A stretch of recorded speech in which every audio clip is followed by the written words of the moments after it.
tonight's meeting to order. Let us all, hold Public on. hearing first. Let's have our public hearing first. Thank you. Getting a little ahead of ourselves. So tonight, 7 p.m., Monday, January 23rd, 2024, a public hearing will be held to obtain the views of citizens concerning community development and housing needs as required by the Housing and Community Development Act of 1974 as amended. The Village of Romeo will be receiving $2,500 in Community Development Block Grant Funds for fiscal year 2024. 2023, 2024, yes. Okay, because it says two. I'm just checking. Oh, yeah, From the 20. Macomb Urban County Program. Federal guidelines require that maximum priority be given to activities which primarily benefit low or moderate income families, of which aid in the prevention of or elimination of slums or blight. A variety of projects are eligible for community fundings. We have them listed, and citizens residing in blighted areas or low-income persons are encouraged to participate. We had one official request, of which I did include in our packets here, from Samaritan House. Did anybody else want to speak at this time?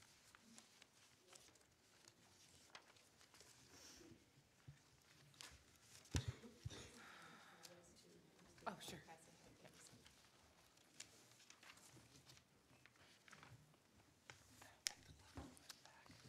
Good evening. My name is Stacy Conti, and I am the Community Outreach Coordinator for Interfaith Volunteer Caregivers.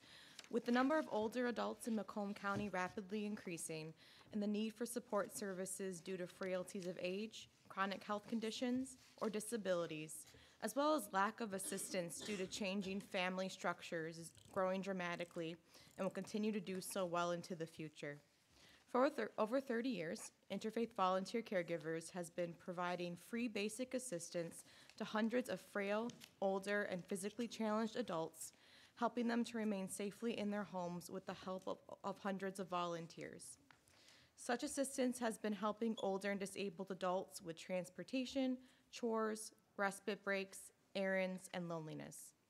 These opportunities provide fulfilling experiences for those who wish to volunteer, as well as support for those in need. The CDBG Safe at Home project of IVC is part of our larger chore and repair program for older and disabled adults.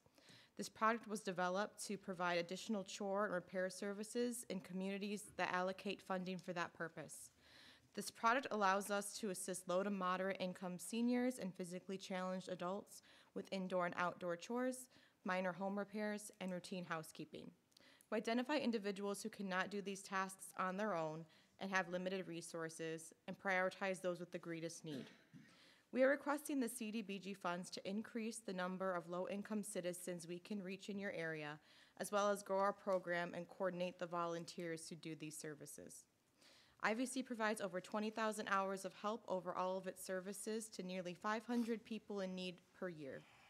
While we've been able to support a few residents of Romeo over the years, including 5 last year, we would love to expand our support, including the Safe at Home project, further into the Romeo community. With our funding received from Romeo for this current CDBG program year, we are working to offer this important service to support the residents of the township. We hope for continued support for the 24-25 program year so that we can continue to build momentum and offer these services to more of those in need in the future. Examples of help through this project may be replacing locks, washing windows, raking leaves, routine housekeeping, and installing smoke alarms. With the CDBG funding, the project can grow and assistance can be granted to a variety of Romeo senior citizens and disabled adults, and the help is very much appreciated by those in need. Thank you for letting me speak tonight. I appreciate your time, and any consideration for any amount of funding will go a long way, so we really appreciate it. If you know anybody who needs assistance, our number is 586-757-5551 or www.ivcinfo.org, and I'd be happy to answer any questions you may have at this time. You do, what was that called? You do in-home repairs? I mean, we do minor home repairs. Minor home repairs? So like leaky faucets, changing light bulbs. Hot water heaters, do you go that far or not? I'm sorry? Hot water heaters for seniors? No, that unfortunately, because the seniors are responsible for the cost more often than not for the home repair materials. We provide the labor and they provide the materials. They often can't afford the water heater, and we don't unfortunately have volunteers who have that skill set most of the time. It just kind of depends on who we have with what skill sets for volunteers at any given time, unfortunately. So normally. Block grant dollars do cover hot water heaters. Right, so stuff if we like were given, so we were given it in the community, we could use it for those types of materials. Unfortunately, we're not every community we don't receive funding for, so it just depends on the community. But it really just depends, I think, more so on the skill sets of the volunteers we have. If we have somebody who's skilled in doing hot water heaters, then we for sure would be able to help with that. But we are just neighbors helping neighbors. We don't train anybody or, require them to have any licensure for their skill sets or anything. So more often than not, it's just people who know how to do handy things in their own home, so would not maybe know how to do a water heater, but we have done them in the past. I'm not saying we haven't. It just depends on who we have available to help, and then with the CDBG block grant monies, being able to use those funds to purchase that water heater. Sounds like you're on the edge, on the verge of it. Take that extra step and get into the bricks and mortar part of it. Furnace replacements, hot water heater, windows, all that kind of stuff.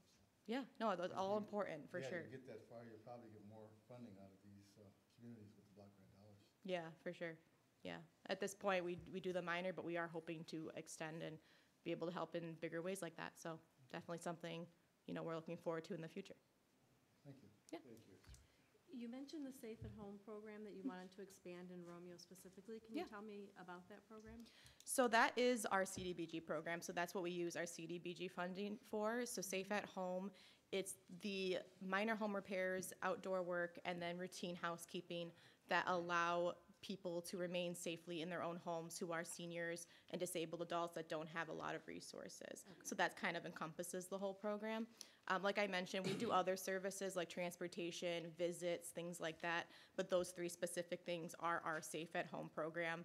It helps with the physicality of the actual home to be able to upkeep it and be able to live independently in their own home. So that's what the CDBG funds is specifically used for. Okay. Thank you. Thank you.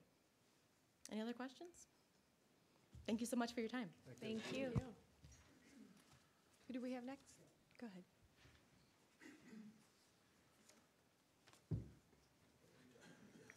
Okay.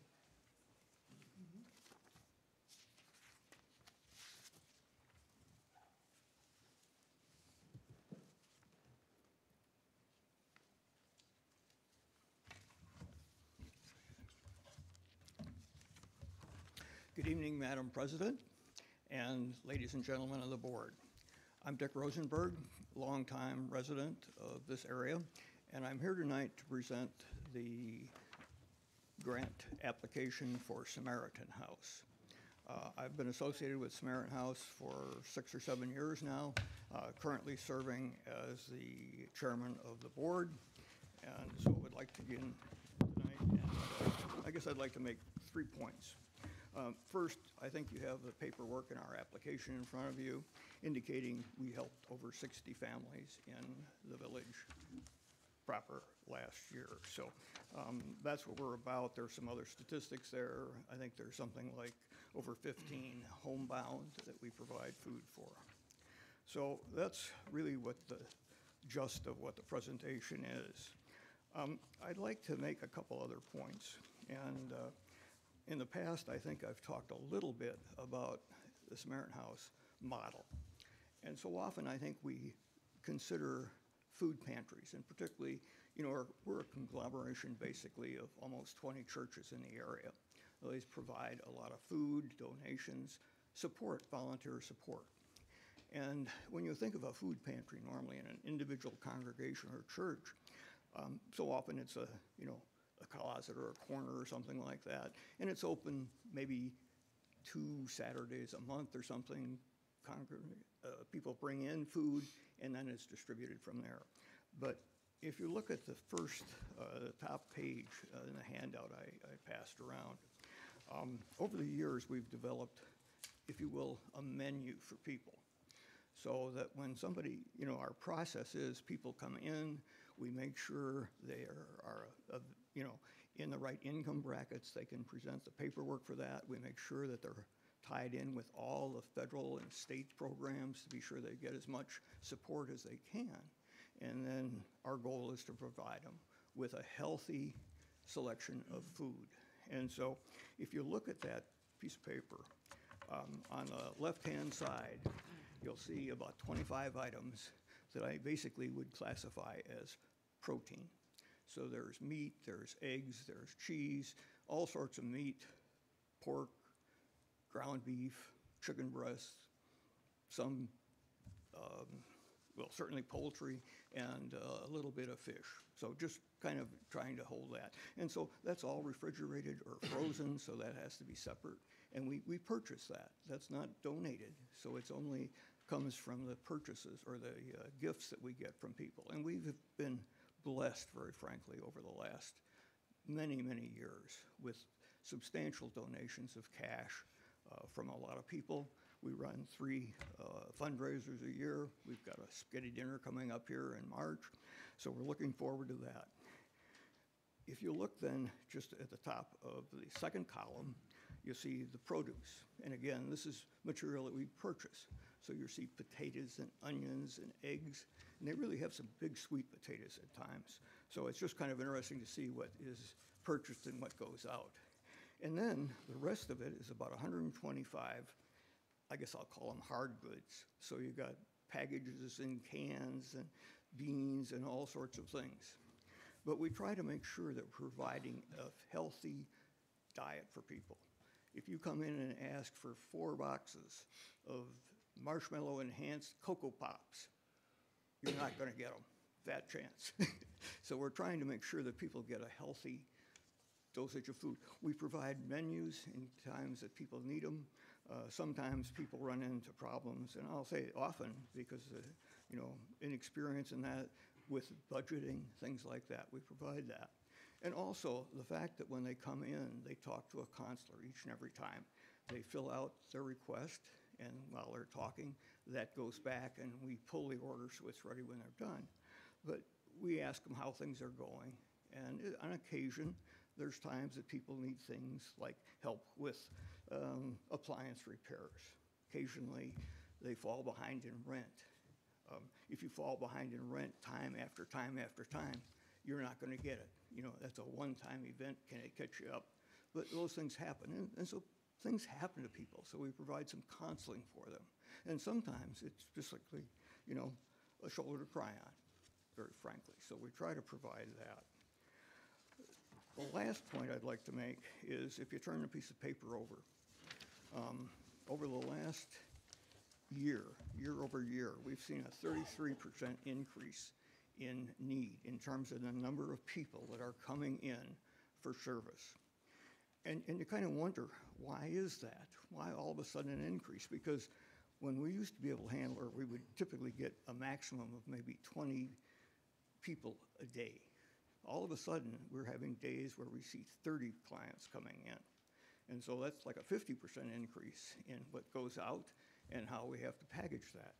But if you look at that, that's the inflation data for the last, since 2020. So through that COVID period. And you hear the government talk about things like an 8% overall inflation. If you look at that top block in yellow on the backside, those things have gone up 40 or more %. So look at some of those items. Bread, some of those staples. The next group down has gone up more than 20%. And you look at that, ground beef, chicken, those kinds of things. And so it's not, I guess, surprising if you look at it from that standpoint. So those are the things we're dealing with. Going forward into the next year, we are looking at adding some building to handle more input, so we get more throughput, because we handle just a tremendous number of items in any given year. So that's what I wanted to give you tonight, and if I can answer any questions, I'd be more than happy to. Thank you for your attention. Thank you. Do we have any questions? Thank you, Mr. Rosenberg. Thank you very much for your Do time. we have any other representatives that would like to speak regarding, I never get it right, CBDG funds? Okay, hearing that, we will close our public hearing. Now we will rise for the pledge.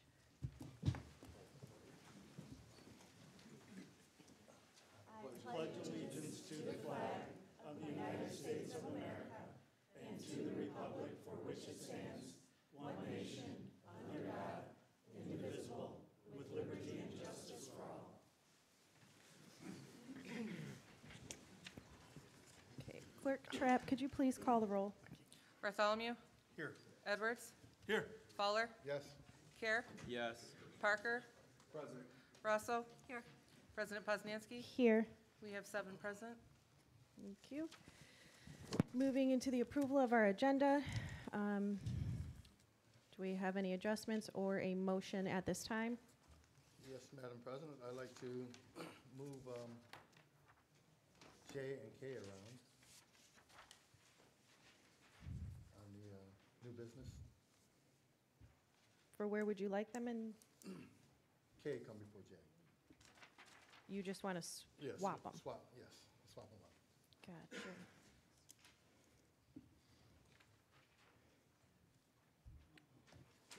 We have any other adjustments? If not, we are accepting a motion to approve the agenda. I make a motion to approve the agenda as presented. Second. We have a motion by Edwards, second by Parker. All in favor of approving the agenda? Aye. Any opposed? We have none opposed. Moving into our approval of our minutes for December 18th, 2023. We have a motion to accept the minutes. I'll give you that motion, Madam President. Support. Okay, we have a motion by Fowler, support by Parker, approving the minutes. All in favor of approving the minutes? Aye. Aye. We have any opposed? None opposed. Moving into our approval of bills.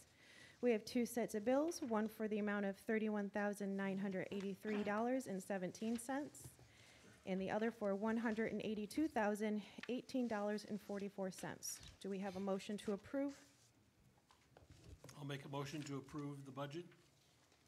Support with, I have a motion by Edwards, support by Bartholomew, approving the bills as presented. Do we have any discussion? Did you say approval of the budget or? the bills, I meant to say bills, I'm sorry. You're right, I did. Just want to clarify. We got you. Thank you. Hearing no discussion, could you please call the roll, Clerk Trapp? Edwards, Yes. Oh. I'm sorry. I did not see. Sorry. I had a couple questions. Sorry, Mr. Edwards. On the Chase Inc. statement, there are 3 Amazon charges. Can I have a little bit of a description of what those are about? one of them was printer ink for the clerk's printer. One was paper. We do get we have a subscription where about every 6 weeks we get a box of paper. And one of them was for envelopes for the Santa letters. We needed envelopes that did not say Village of Romeo on them. Okay. And how about Kroger? Kroger was candy for the Christmas parade. All right. And then tapping, is it Tapping Solutions? Yeah, that was, I don't know what that charge was, so I called and got it reversed. That's the second page in your packet showing that the reversal did take place. It will show up on next month's statement, but I just wanted to print it out as soon as the reversal came in. Okay. So the account's not jeopardized, is it? No. Okay. Okay. Yeah, that was our I think it initial was one of concern. those trial things that got missed. Okay. Like, if you don't cancel in 7 days, Okay, thank you. but it got canceled. Oh, and Thrifty Florist.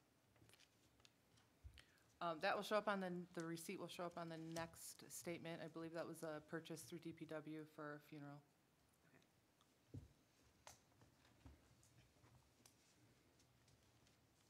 Are we all, questions? Done? Okay, could you call the roll now, please? Edwards, Yes. Bartholomew, Yes. Care, Yes. Fowler, Yes. Parker, Yes. Rosso, Yes. President Poznanski. Yes. Motion carries 7-0. We are now moving into our special presentations. I'm going to try and wake this up.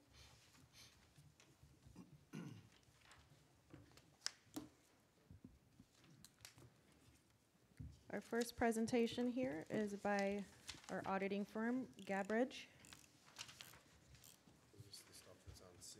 Lucky you so early. This is the information we have in C. That is in C. You received your audit report in your last packet, last month. Okay, this is, okay. And it's electronic. I did But we'll prepare, go, I'm sure. yep. yeah. I did prepare a quick PowerPoint. I find it easier than flipping through all the pages and just go over some of the highlights. So, like every other year, the village received an unmodified opinion. It's the highest level of assurance you can get. It's what you should expect to get every year. If you didn't get that, the state would be sending you a bunch of love letters. Along those lines, there are also no noted internal control deficiencies that we had to report on, and no deficit fund balances or net positions that required a corrective action plan, and no budget deficiencies that also would require a corrective action plan. So that's always great to be able to say. At the end of the most recent fiscal year, June 30, the village ended with fund balance of roughly $11 million across all governmental funds.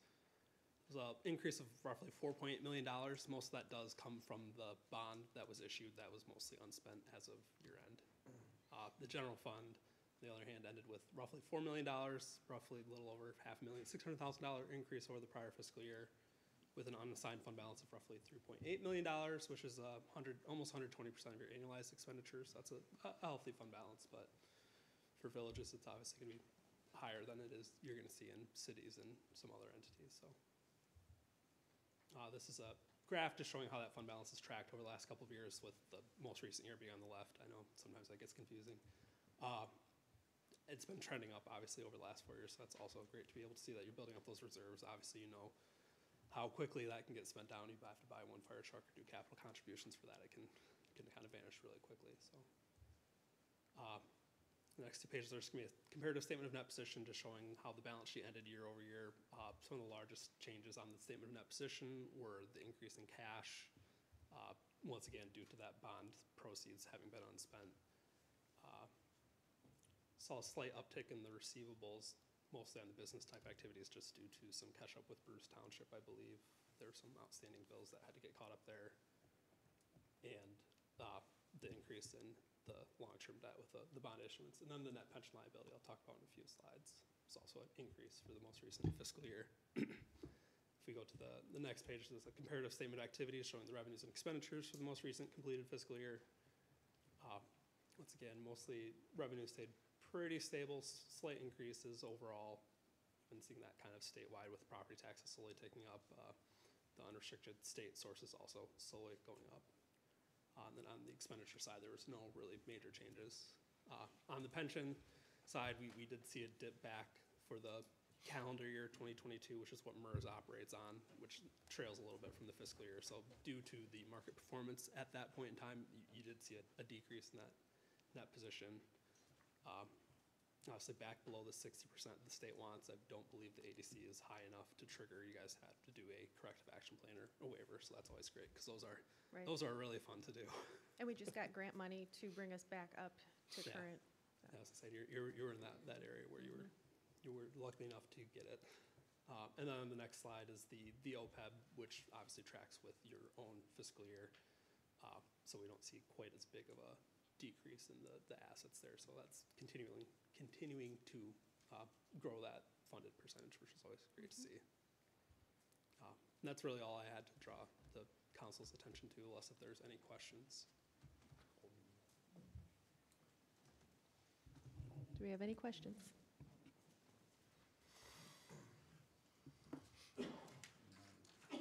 I do not hear any at this time. Well, I'd like to thank you all for your time, and if there are any questions in the future, Catherine knows how to get a hold of us, and we're willing to answer at any point throughout the year. Okay, yeah, we'll pass on your email. Thank you. Okay, next we have Tom, you're up. Let me try and find your place here.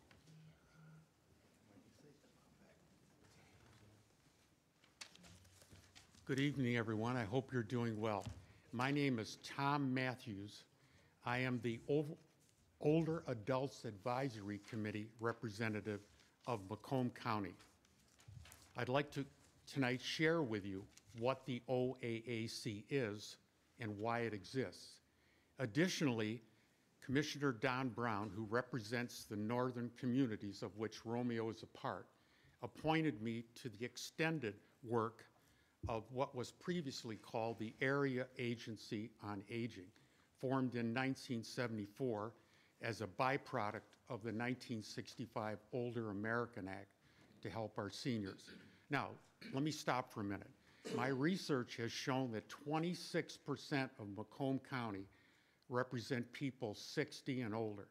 To give you a sense of perspective on that, the population of Sterling Heights is approximately 133,000. Add 60% to that, and now you see the magnitude of the number of people that are over 60. All of us over 60 have worked hard our lives, and we now want to have a secure life, and that security includes a multiplicity of things, from health care to housing to so forth. So now, let me refer to this chart that I prepared. The Older Adult Advisory Committee represents all 13 districts of the county. By that I mean, you'll see the names below, they're a little hard to read. This is an eye chart. I'm in the center at the top, so I represent District 1. That's all the communities in the north, which includes part of Shelby, Washington, Bruce, Romeo, Memphis, Ray, and Armada. Now, if you would drop down, Megan, thank you. It's a little hard to see. Let's go back. So the purpose, there you go, we can see there. The committee meets on a regular basis, and its purpose is to learn and inquire about challenges, trends, concerns, and opportunities affecting older adults in the county. And we communicate that information to the commissioners, and they then act on that information. Okay, so we can roll down a little bit. And if you can enlarge that, the first, just go to the third page. That'll make it easy, and I can speed this up. Yeah, just go down. Yeah, next one. There you go. Now, in 2000, that's good, that's perfect, thank you. In 2000, just a little higher, I'm sorry.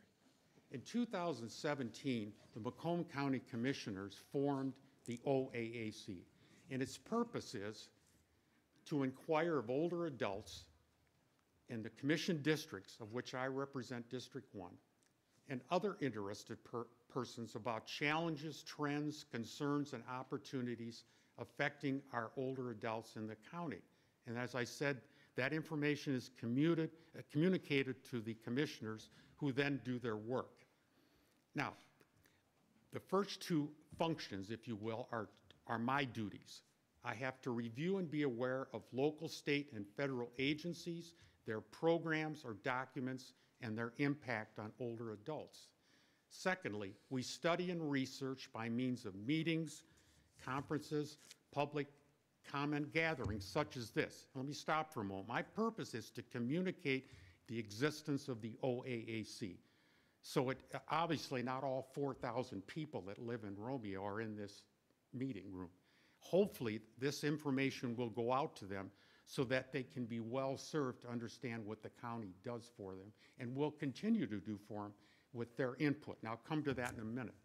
Okay, so we do this research, and it goes back to the commissioners. Now, in February of this year, Commissioner Brown told me that we would be putting out a brochure. And Mike, you've asked me about that. I'll make every attempt to get that to you so that we can distribute it to the community. So far, I've been to Washington, and I've been to Bruce, and Mike was most pleasant and accommodating. My goal now is to visit all the communities in my district. That's the first job I've been given. The second one now involves 6 counties. Maybe we can drop down to the next slide. Okay, let's go up a little higher. So Age-Ways Nonprofit Senior Services used to be called the Area Agency on Aging. It's a 6-county group. Listen to this. They serve over 600,000 people in those counties. I encourage you to go on your website. You'll be amazed at what they do. Last Monday, I had an orientation meeting with these people. I have an MBA, and I was a technical manager for a large company. I was blown away by what they do. It's outstanding, and their people were extremely impressive, from their CEO, Michael Carson, all the way down. These people are here to serve our needs. They're federally funded nonprofit. If we're going to pay our government taxes, let's get the benefit of it, okay? So I think that quickly it just summarizes we support older adults, people with disabilities, family caregivers, and so forth. The website is phenomenal, okay? Now drop down a little lower. Now, I am on that advisory council. This is an older slide. So you can see there's representatives from each of the 6 counties, which is Macomb, St. Clair, Oakland, Livingston, Washtenaw, and Monroe. So, for instance, look at the gentleman up near the top, University of Michigan School of Social Work. These are big-time hitters that provide this input to this organization to better serve the needs of our older citizens. President Posnanski Close. has my business card. Let's see. I will also be visiting the senior centers. I've had discussion with Matthew December. He's the director of WBRW, and I may visit mitttv. I'm going to make every attempt to communicate this work so that you are well served. That's why I'm here. And by the way, I'm volunteering. This is my time. Doesn't bother me. I'm working for you, and I'm working for God. And I'll tell you that right now. So let's see. Are there any questions, or am I allowed to take that? Yeah, you could direct questions to the board. Okay. Are there Do any you have questions? Okay, very good. So again, we'll get this brochure out to you, and you have my business card. Yes, If there's sir. any questions, please work back through Megan, and I'll be glad to do what I can. Thank you very much. Can I leave you with a quoted passage from a relatively famous American? Okay, it goes like this. How far you go in life will depend on how tender you are with the young, compassionate with the aged, supportive of the striving, and tolerant of the weak and strong. Because someday in your life, you will have been all of those. Unquote. You know who the author is? George Washington Carver. Okay? And by the way, he was the first black man to have a national park named in his honor, a well-deserved honor. By the way, he was born in 1874 into slavery. He lost his father at an early age. Some years later, his mother. He was raised by the Carvers. Consequently, he acquired his name from them. So adversity can be overcome, whether it's health care or anything else. Thank you very much. Thank you, Tom. We appreciate your passion. Okay, moving into our last presentation, the green space. Let me find your slide here.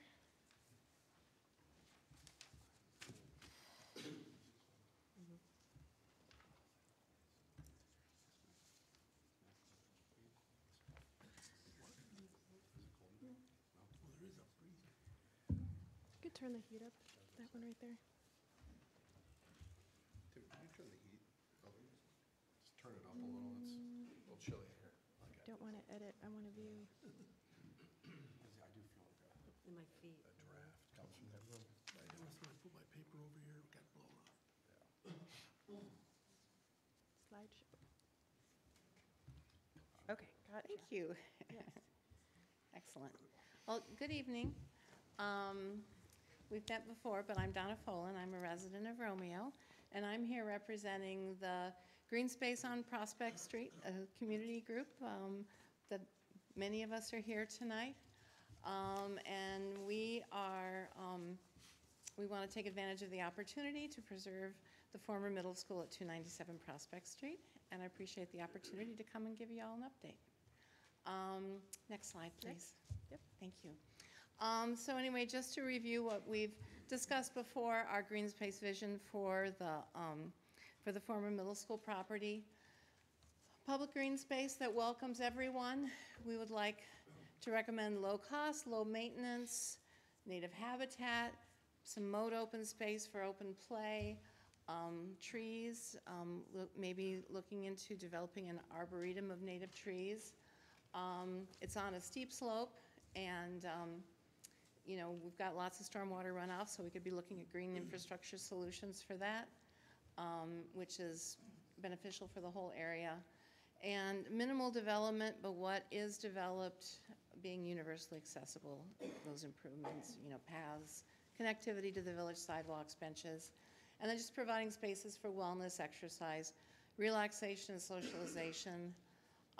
We'd love to see a place where there are educational opportunities for the schools and other groups to use it, honoring its long history as a place of learning, and just complementing and enhancing, you know, the historic village. Next slide, please. So as we're also discussing our longer-term vision for the group, we would like to be a resource to the people of Romeo and to the board. The things that we can offer is organizing community support for public green spaces, fundraising in partnership with the Community Foundation, and helping to organize volunteers. Excuse me, I gotta take a drink. And technical support, you know, planning, grant writing, help, those sorts of things. We believe that with successful acquisition of the Prospect Street property, we would like to broaden our focus to the improvement and stewardship of green spaces throughout the village. So as this graphic shows, you know, we would like to morph from green space on Prospect Street to green space Romeo. And when that, at that phase, we would be interested in supporting green space improvements throughout the village. I would say an initial focus on the Sisson Street property, which has already been acquired and, you know, could use some investment, and then the Prospect Street property. You know, taking as much time as we need to, you know, develop those low-cost, low-maintenance, universally accessible improvements, and then a long-term stewardship of those public green spaces. We would like to be there for you to help with that. Next slide, please. So why does green space matter? And this is a discussion that's happening all across the country. It promotes health and wellness, provides space for play, educational activities. Unstructured play is very important to childhood development, welcoming everybody, which strengthens our community, and then providing essential infrastructure to build community resilience for climate change, natural disasters, and to be an economic opportunity driver. More of that on the next slide. And then quoting from a recent article in the National Recreation and Parks Association, NRPA's magazine in December, that green space attracts residents, attracts businesses, and helps to retain both of those, and kind of sets up a cycle with developing a quality of life that brings and keeps folks and businesses. Next slide, please. So as you know, I work with parks in Oakland County and am active in the state. All around us, we're having lots of successes in preserving green space. In Macomb County, Washington Township recently purchased the Hawks Acres Farm, which is pretty exciting. That shows their commitment to community green space. And the Natural Features, actually, sorry, it's the Natural Resources Trust Fund. The state grants were approved, 3 were approved in Macomb County this year. A significant acquisition in Macomb Township, and then a couple smaller projects in Sterling Heights and Shelby Township. Next slide, please. So we have had our website up for a couple of months now, and have had a really good response to it. This is a little sprinkling of comments. I'm not going to read them all out to you from some folks, but it's just a small sample of people, pledging money, being excited. I like the first one is a person who says, I don't currently live there, but I want to live there, so I'm supporting this project. People wanting to preserve the character of the historic area. And we're hearing from a lot of people who went to school there and are interested for that reason. So lots of interest. We have our distribution list is about 140 people right now, and it's growing every day. Next, please. Thank you. Our fundraising activities. Pretty exciting. We've had an anonymous donor step in and offer to match pledges, donations, dollar for dollar, up to $150,000. So to date, with our pledge to match, we've got $40,000. We need to bring in another $130,000 to meet that match. We have set the granted arbitrary goal of $500,000 that we want to raise. So we've got a ways to go, but we have a lot of opportunities in front of us. What is needed for the acquisition, we don't know that. That's for the village to negotiate that, and then what sorts of additional grants and donations would be needed to acquire property, once again, another Next slide. So what's next? And what's next is we need you. We are requesting a statement or resolution of support, that if the resources are in place, as you know, we're going to try very hard for them to be, that you do intend to preserve the property, and that you support our efforts. That statement is really important for us to continue our fundraising efforts. You know, in order to finalize our agreements with Fort County Community Foundation, they said we really need to have a statement from the village that they are supportive of your efforts. As we continue building the vision, we need collaboration with the village and the Board of Trustees. At our last larger community meeting, there were a lot of people saying, we really want the village to be here with us as we're talking about these things. So we would love to look forward to collaboration in those efforts, and then your communication with the Board of Education is, of course, essential. For our group, what do we need to do next? To continue developing that green space vision, to finalize the fundraising agreements. We need to finalize pledge agreements with all parties, and I think that, and that includes the village. I came to the Green Space Committee meeting, and that was very clear from the discussion we had. The people who are pledging and donating need to know that their money is going to go, is going to the cause. If it doesn't work out, they haven't lost it. You need to know the money's going to be there on time. So I think the village needs to be a partner in figuring out how those pledges will be fulfilled. And then we're going to continue donor development, and we're going to start having some fundraising events next month. And the next slide, please. Another pretty shot of the property. And I thank you for your time and your consideration. Thank you. Thank you. Thank you. Thank you.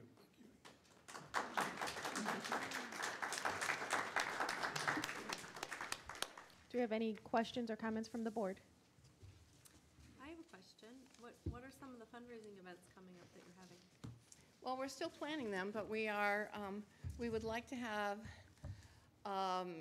2 or 3 smaller sort of major donor events, and then in March we're having we're having discussions about having a larger public fundraising event.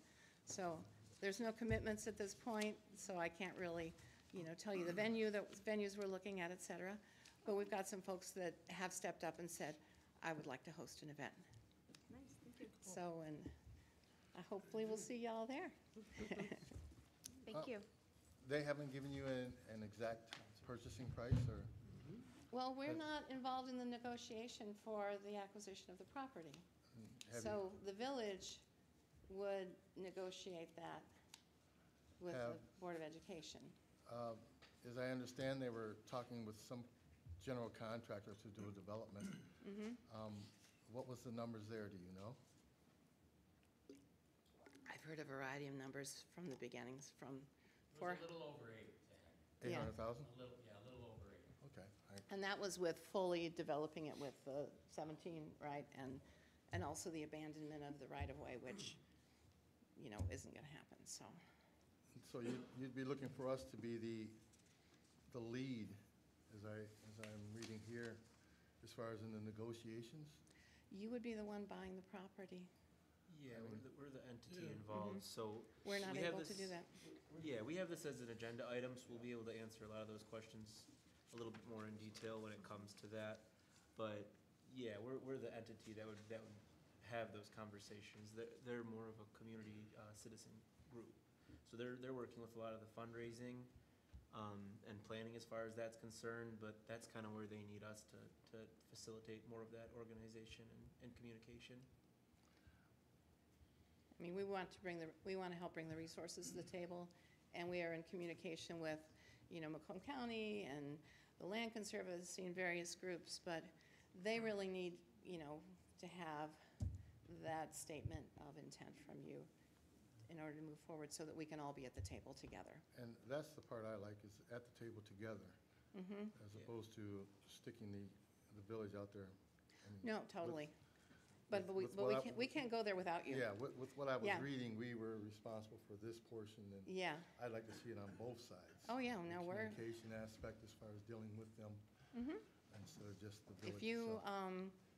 if you invite us in, we're there. Well, I think it should be in writing so we can all agree upon it. Sure, That's the way it should go. absolutely. Yeah, we totally would want to be there. I think you're saying the same thing. Okay, we're all set? Thank you. Okay, moving on, we have our correspondence, we have none. Into our public comments. Now is the time. Yes, Tom? At public comment, sure. Yep, public comment is 3 minutes long. Now is the time to speak. Yeah, go ahead. Hopefully I'll find my way home tonight. Three things I wanted to add to my presentation. Prior to July of this year, or last year, I had no idea these organizations existed that I mentioned. And when you're in need of help, whether it's housing or medical help, you don't want to wait till the last minute. So I encourage you to go to the websites of these two organizations, the Older Adults Advisory Committee and Ageways, and see what they have to offer now. Okay, the second thing is we have meetings every month in Mount Clemens. Sometimes these meetings have been at the senior centers. We've had them at Shelby, Sterling, and so forth. I encourage you, please come. Sometimes we get 2, 3 citizens there. That's not enough. We need your voice. And lastly, I had proposed to our commissioners that we conduct a statistically based sampling survey. For instance, let's say your population is 4,000. We would send out 400 surveys that are representative of the citizens based on age, whether they're married or not, socioeconomic status, et cetera, with a predefined questionnaire. You fill it out, you send it back, and now we got your input. That's what we need. We need community input, community awareness to do a better job. Thank you very much. God bless you all. Thank you. Okay. Continuing our public comment, now is the time for public comment. 3 minutes. Step up to the podium. Is anybody keeping track? This will be quick. Hi, I'm Ken Sarver. This is Vivian Sarver. We live at 284 West St. Clair Street. And we've only been to a couple of these, so if you guys have already gone over this, you can tell me. The home next to us, 276 and 277, 278. or 278, It's a duplex. is blight, outright blight. Backyard, the whole house, there's somebody living there since the house has been sold. Who knows what kind of animals are in there? And I have emailed, and we've sent, many times we've sent stuff to the state and to the city. Nobody's replying. And we have kids, and there's a lot of kids in the neighborhood, and it's like, nobody's contacting us, and that's why we're here tonight. We need to know what's going on. Well, I can tell you it is being addressed. I Okay. can't tell specifics. That's kind of Like, in-house how stuff. is it being addressed? What's been going on? I need to know that. There's certain things that I can't disclose without a FOIA. But if I But got it an is- attorney, could they get that from you? Yeah, or you could too. You Because could- my, no, you I could mean, fill out a FOIA. from you guys, because we have, that's dangerous. The guy that's living there, I don't even know who he is. Okay, there's no electricity, there's no water. The fire department was there checking it out because there might have been a fire, who knows? These homes go up quick. And I'm really not, it sounds like I'm angry, but I'm more concerned No, that we hear you. this is how blight starts, when nothing happens. Yeah, and we're addressing it, and there's certain laws and things we have to abide by. So as we're taking steps, it might look like we're not doing stuff, Okay. but things take time. Okay, the People next have time when I rights, email, could so- somebody please email me back or send us some information so we know that you're not just ignoring us? If you came into the village hall and filled out a FOIA form, Oh, we did it online, because there's an online form that we fill out. We've done a couple of those. I did it with the state. Nothing, The county, we did. I mean, the county, nothing ever come back. Have you received anything? How about the emails? Nobody got the email? There's a go to our clerk? Are you or sending them to the president? village? It- Or they to the, said- because if they go to It the went through- state, we're not I getting think it it. was Joanne or something, she said she was sending it to you guys, Okay. and that you would get back with us. She has not. I have. No. Also, nobody's heard anything about this then. Okay. I just need Well, to know this is that. our first time then addressing is. you on. I mean, you just- know, and- but and I just so mean, you know. We have sent, Yeah. and there was like a text thing that you could do. Yeah. So I've done that several times. And I'm sure sent everybody knows pictures. which house it is. Yes, And sir. if you lived next door to it, trust me, you'd be as concerned as we are. I mean, we don't want rats. I'm telling you. The guy that's living there told us that the reason, I think his name is Patrick, I don't even know. He said, well, he was told to live there by who? I don't know. He said because they were getting squatters, but I think he's a squatter. I don't know the squatting law, but Yeah. You could also put a FOIA into the Romeo Police and get I on did. that end. we've gone to them a few Okay. times. Called them, yeah. There is a documentation. I'm telling you, So we we've need to gone. come in and fill out something more. Come in and see our Personally. clerk. Yes, because we can't just disclose Okay. private Okay. information. I'm sorry, I know that was over 3 Nope. minutes, but It was good. thank you. But just so you know, it is at least being addressed and we're following protocol and we're getting Okay, Thank you. that's all Somewhere. we need. Thank you. Thank you very much. Do we have any other public comment? Mr. Philbrook. Good evening, Honorary Board, members of the community. My name is Mike Philbrook. I'm the supervisor of Bruce Township. I have with me Frank DiGiorgio and Chief Nakis with me. I'm only here for clarifications. We're not an agenda item at all, so if the board gives us a few minutes to go ahead and maybe clarify a few things. Mr. Giorgio, Nakis, myself, were on the negotiating committee with the fire and ALS contract. We did watch your meeting in December, and it seemed to be like there was a lot of questions and unanswered questions. Maybe we could clarify a few of those. One of them is I know that it was stated that there was only 2 meetings that we've had during negotiations with the members of the village. Currently, we've had 6 negotiation meetings. We had one scheduled for the November 7th. One was scheduled last week. It was canceled. We have that new date for tomorrow, so we've had at least 6 meetings, not 2. It was stated that there were no hard numbers given to the village.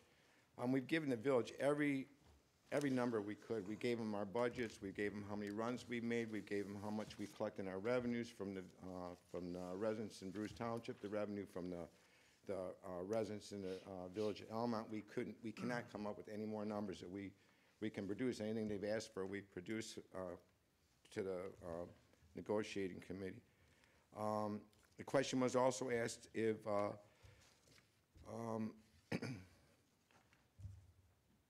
if we would separate our fire and our ALS from our fire department, just to offer the Village of Romeo a fire contract.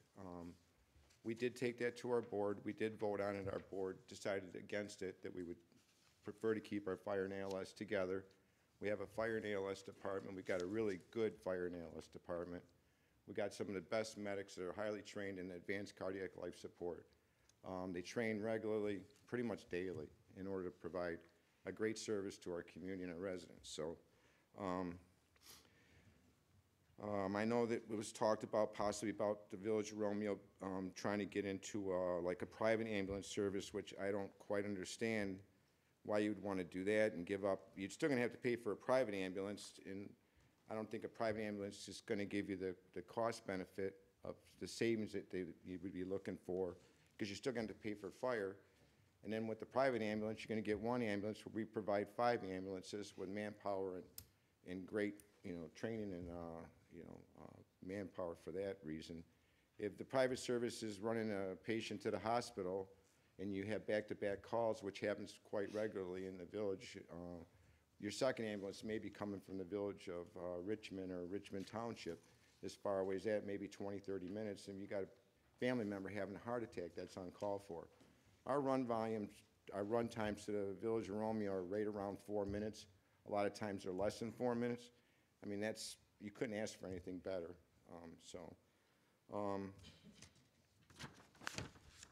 The only thing that Bruce Township's trying to do is we're just trying to make sure that everything is fair for all of our residents, not just the Village of Romeo's residents, but also for the Bruce Township's residents. We're just looking at everybody just pays the same. Currently, Bruce Township, we charge a millage to our residents. For the ALS, it's 3.29, and for fire, it's 2.24 mils. I'm not going to try to complicate things at all, but we collected annually $2,460,000 in revenue from our millage that we send out to our Bruce Township residents. That's not the Village of Romeo's residents. We have 3,071 billable parcels in Bruce Township.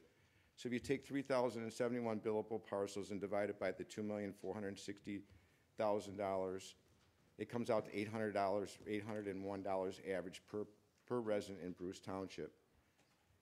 The money that we collect from the contract that we currently have from the Village of Romeo, we collect $551,000 a year. There's 1,542 billable parcels in the Village of Romeo. If you divide that by 551,000, it comes out to $357 a resident. There's a substantial difference, obviously, between what the Village of Romeo's residents pay and the Village of Bruce Township's residents, about $444. Excuse me, Mr. Philbrook. Can you wrap it up 30 more seconds? Sure. So anyways, we have about a $311,000 shortfall in our budget. I know it's been said that why don't we charge the Bruce Township residents a little bit more in their millage. I don't think it's really fair that we charge more to the village, or to the Bruce Township residents to subsidize the Village of Romeo's residents. But we're just here to clarify that. I know that the board had a lot of questions. We're all here. If anybody has any questions, we would love to clarify. We got nothing to hide. We got all the factual information, documentation. So if there's any questions, feel free. My door is always open. You can call me. I can give anybody my phone number. It's 586-318-2823. Frank DiGiorgio, Chief Nakis, anybody, would love to hear from you. So we're just trying to do what's fair on behalf of everybody in the community. So thank you. Thanks, Mike. Thank you. Do we have any other public comment?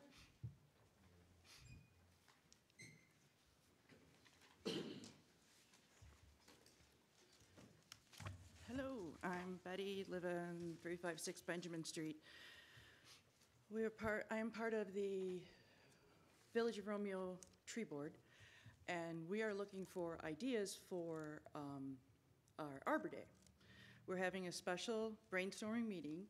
It was January 23rd, but some emergency came up within the meeting, within the group, and now it's January 23rd at 7 p.m. in this building. I don't think it's going to be televised because most of ours aren't. I'm sorry, it's the 30th. Yeah, the 30th. What did I say? You said 23rd again. It's okay. No, it's the 30th. It originally was the 23rd. Now it is the 30th. Yep. So we're inviting the public. Anybody who wants to help with Arbor Day or has any ideas with Arbor Day. And we cannot add trees to parks that aren't officially parks yet. For like the Sissons and the, not Croswell. Prospect? What? Prospect? Not Prospect. Yeah, Sisson Street and Prospect Street. I got those drawn up, mixed up. But we just wanted to let everybody know that we were looking for ideas. Thank you. Thanks, Betty. Mr. DiGiorgio? Good evening. Thank you for allowing me to speak. Frank DiGiorgio, Treasurer of Bruce Township. I'm going to pick up where Supervisor Philbrook left off. But there's a difference of $444 between Romeo residents and Bruce Township residents per parcel is what the average amount comes to.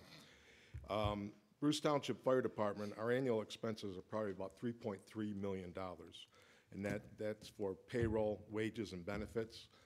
Department operating expenses like the repairs of and purchase of apparatus, vehicles, and the fire stations. That does not include the purchase of fire trucks, which range anywhere between $300,000 and $1 million. Bruce Township annual revenue, Bruce Township Fire Department annual revenue, with the Bruce Township taxes, we collect $2.46 million. The Romeo contract is $551,000 a year. That comes out to $3 million, just a little over $3 million.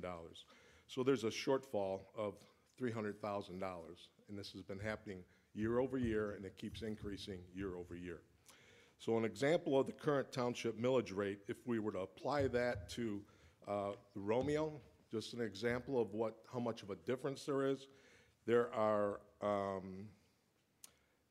the taxable value of all the parcels in Romeo for 2023 is over $192 million.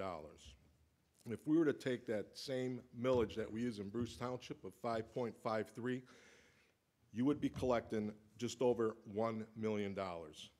When you divide that by 1,052 parcels, that's how many billable parcels you have in Romeo, that comes out to an average of $662 that the average Romeo resident payment for each parcel. We're already working into our 2024 budget, and our projected 2024 tax revenue collection for Bruce Township will be approximately $2.6 million. Bruce Township Fire has a total of 40% of their runs are in the village of Romeo. And when you take 40% and divide it by, or multiply it by 2.6, you come up with just over $1 million. We've taken these numbers and dissect them 3 or 4 different ways, and every time we have come up with an answer of right around $1 million, just under or just over. So this $551,000 contract that we have with the village, it's not sustainable. We cannot continue to subsidize the fire and ALS for the village of Romeo. Again, if there's any questions you need answered, we are being as transparent as possible. Our doors are always open at the Township Hall. We're open Monday through Thursday. Come on in and see us. You have a question? Yeah, I may ask a question.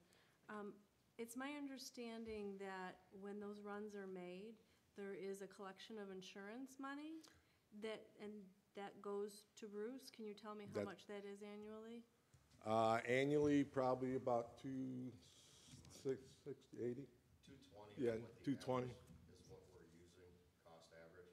So 220,000 a year. It's about 220,000 a year, but that cost keeps going down. Yeah. Pardon me? That's not a bill to the residents of Romeo. Right, that's what you're collecting from the insurance based on the runs in Romeo. If the residents can't afford it, or they can't pay for it, or they have no insurance, we don't collect, we write that off. We write off about anywhere from 400 to $500,000 a year in collections. So, We bill somewhere in the neighborhood of about $600,000. We collect about 220. Okay, I don't mean to cut this off, but this is just public comment time. We're not here for discussion. Thank you, Frank. Again, if you have any questions, come and see us, Shelley. Thank you. Do we have any more public comment? Okay, Mr. Corey. Good evening. I'm Richard Corey. I used to be the supervisor of Bruce Township, and I was there when we negotiated that, what was it, $550,000?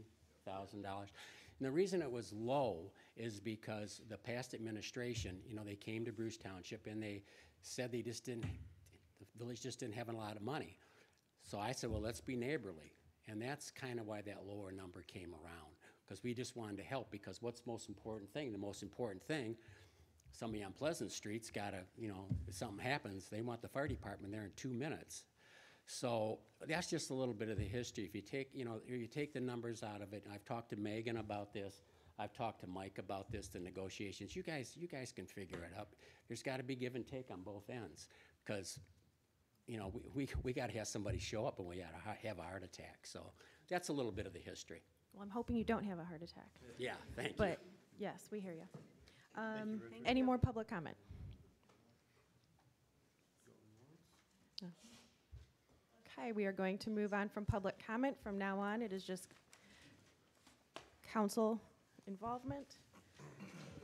Okay, officer reports. Clerk Trapp, would you like to start? Sure. I did an overview of the activity in the Village of Romeo Cemetery last year for 2023. We had 13 full burials, 21 cremain burials, and 16 foundations were completed. And the cemetery board had an evening meeting last week. Items that were discussed were new plots in the cemetery that we are in the process of, and project goals for the next 1 to 5 years that include improved mapping, a columbarium, and a new war memorial marker. And that is what I have. I'd like to say, in addition to that, I'd like to thank Trustee Parker and Shelley down there to help get that information together for our clerk as far as the additional various sites, so. Is that your trustee report? Sure. Okay. Okay. Trustee Care? Not at this time. Trustee Parker? Touch on planning real quick. We did meet, we did decide as a commission, I think, with Mark's assistance, to redo December's meeting. So look for that to be reposted for February. That's all I got. Trustee Rousseau? Nothing, thank you. Trustee Edwards? Not at this time. Trustee Bartholomew? Nothing at this time. Okay. Let me find mine. Tried to keep it short, knowing we had a lot on the agenda to discuss here. This one's a fun one. Village Hall repairs. So we had Poe Restoration come out. We will have a report next month. There was not time by the time they came out.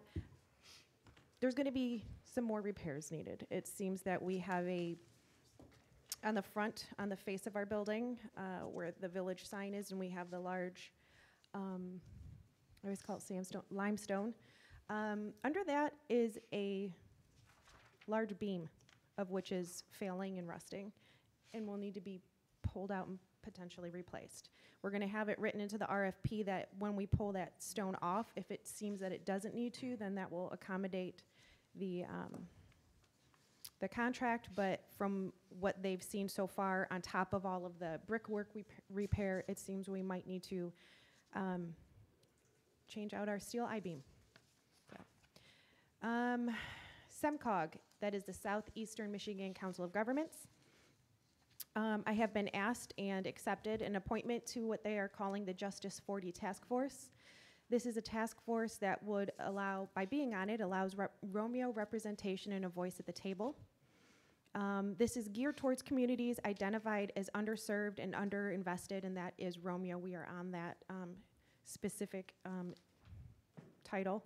So the goal of this Justice 40 Community Task Force is to support the communities in their path to prosperity by, I'm reading from their thing, ensuring all voices and communities are heard in regional planning and initiatives, sharing resources available to communities based on the Justice 40 designation, and providing a space for collaboration and sharing of opportunities, challenges, and successes.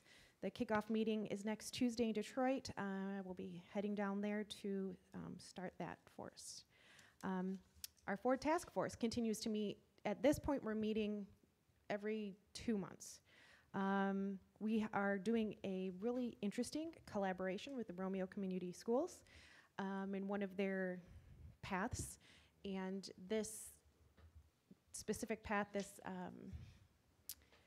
they're going to envision what this could be. This is going to be like a project for them, and it's really it's going to be fun, creative. They're going to do an on-site tour, little field trip. They don't get to go in. It's going to be windshield in the bus because there's still a lot of things going on at Ford. Going into the classroom presenting, I'm trying to go. There are people from Macomb County, trying to get them the whole feel here so that then they can draw, what is a CAD? I'm sorry, that is not my area of expertise. But anyways, they're envisioning what this could be. So that's a fun thing to do with the school. Our video contract. Last month I mentioned that we had a few contracts that we had looked at. Our video one has yet to be paid. Currently, it was asked for lawyers to get involved, so that is where we are at the moment. It has not been paid yet. We are hopeful, though, that we will recoup the overpayment. Fire negotiations, I think you all just heard that, so I don't really need to go into there. Water rates. I did meet with Mr. Kasor on Friday, just the initial, hey, where are we at? How is this going with this past year? We've had 2 bills at the new rate. The different things, residential seems to be happy, pretty quiet. It's the industrial where things need a little adjusting. So you have them in our packet here, some other approvals going forward. The Henry Ford Urgent Care in Bruce Township will be closing down within the year. They've reached out to me letting me know, however, they are moving to Romeo. So yay for us. We're going to be getting an urgent care. They could not tell me where, but I think if we all think about available properties and where it could go, there's really only one spot. So we are excited and welcome to them. Winterfest. It is Winterfest time. It's been Winterfesting for the last 2 weekends. I think we have, 3 more? 5K is still open. Sign up. I'm running in the 5K. It's very chilly. I kind of walk that. Don't really run that. But there is a 1 mile. You are able to walk, and there's a little snowman dash for the little kids, 100-yard dash. And then there's a chili cook-off, and we have, if you look around town, of all of the ice sculptures. With that, though, we need to pay attention to keeping our sidewalks cleared. I know we have a storm coming tonight. We do have an ordinance on the books. We do kind of need to look at that. The ordinance here isn't because we don't want to burden the residents. An ordinance is for those who just kind of don't care that there's an ordinance. For people who push their parking lot onto the sidewalk. For people who might not be in a home, and so because they're not residing there, they don't even touch the sidewalk at all. Those are the types. When we see you out there, we can tell if there's been snow removed, you're actively trying. You guys aren't the ones we're trying to encourage with a violation. But we do need to look at that because the way that we have it on the books, by the time we give them notice, X, Y, and Z, it's over, and what's the point? And then essentially they just continued to get to do that. I have talked with our treasurer. I recently had some text messages over a weekend with a resident who's been here for a couple years and was asking tax questions. How does this work? Why do we do this? And it got me to thinking, you know what, maybe we need to do some sort of a seminar, some sort of a training per se, because the village is unique. You do pay a village tax and a township tax. Completely separate, you never double up. However, it can be confusing, especially if you're new. For some of us that have been here a while, it's still confusing to us.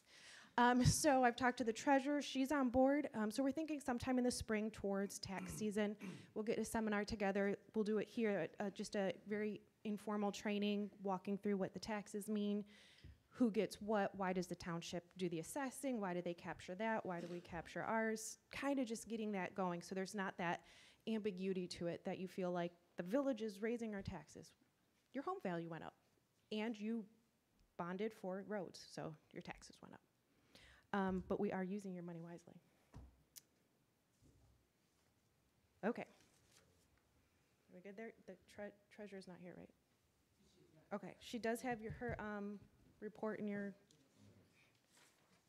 can someone tell me really quick how much money we made this month? Almost $30,000 in investment money. So there's that report. Okay, committee reports. Fire ALS. Justin, Matt, would anybody like to speak? Real quick, the snow removal ordinance. Yes. Send it to planning. We could. We can discuss it and bring it back next month to the council. Okay, that And one. then on that also, I forgot, did Chair Stegner reach out to you about the capital improvement? I have not. Okay, I'll follow up on that. Supposed to reach out to set something up. Okay. I only know that he's, Yeah. okay. Fire ALS contract. I wasn't at the last meeting, so. No, we were both there. So yeah, we just got a lot of information from Bruce Township. Initially, the offer back was somewhere around 1.2 million from the 500 we were currently paying. Offered back 992, and then I think maybe something else currently in the last email. The village is currently paying 551, which has been increasing every year of that contract. It's not, had been stagnant the whole time. We have currently offered them some increase back with percentages over every year, and we haven't come to an agreement at this point. Yeah. We've made it known to them that we understand being in the red. We won't want to be in the red either.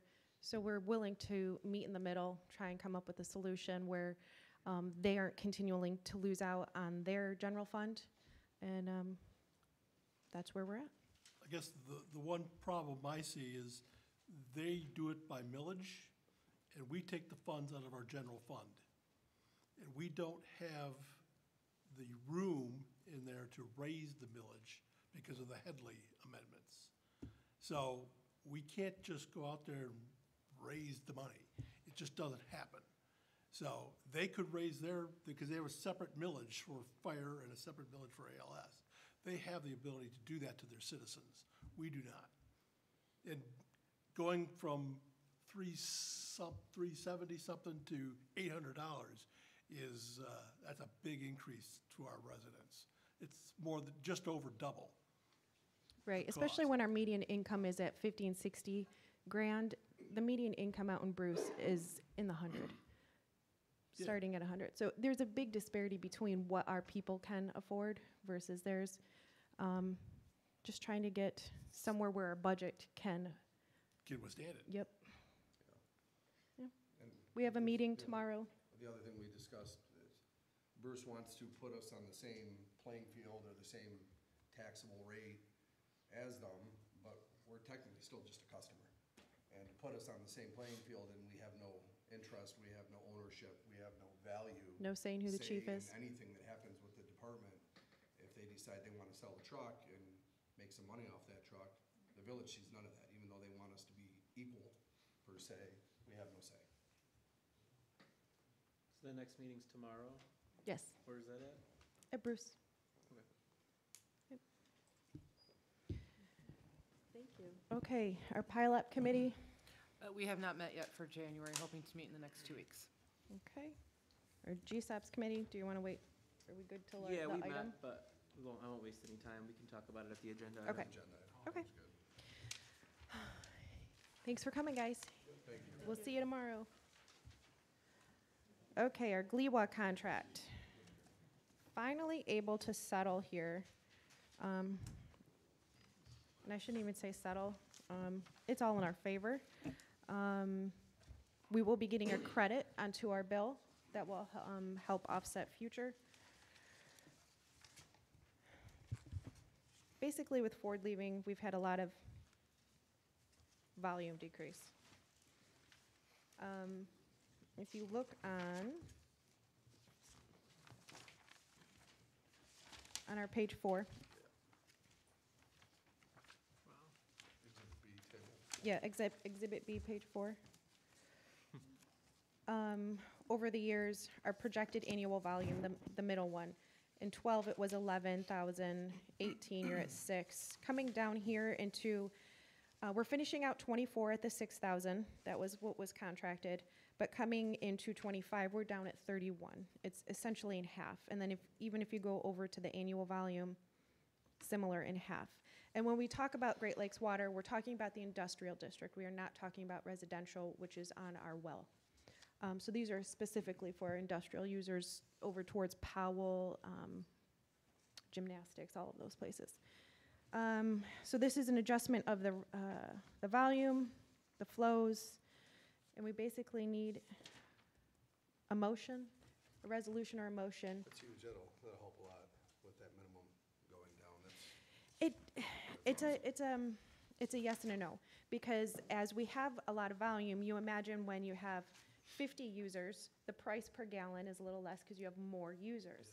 And as we've had the users go down, that price per gallon also increases. So it does definitely kind of teeter-totter, but it is still going down. So we will be able to adjust accordingly. And this contract should not see opening again until, hopefully soon, we find Ford actually puts the site up for sale and we can get somebody in there, single or a developer, whatever, and at that time, they acknowledge that we will need more volume, that's a contract opener, we go back to the books, we will work on that. So if we could get I'll make a motion? I'll make a motion to accept the contract for the amendment number 5 to the water service contract between Great Lakes Water Authority and the Village of Romeo. Support? Who wants to fight it out? What? Oh, I don't care, you can have it if you want. Okay, we have a motion by Parker, support by Rousseau, accepting the Great Lakes contract. Am I question. Any of the businesses in the industrial area anticipating increasing their water usage that might impact anything? Not currently.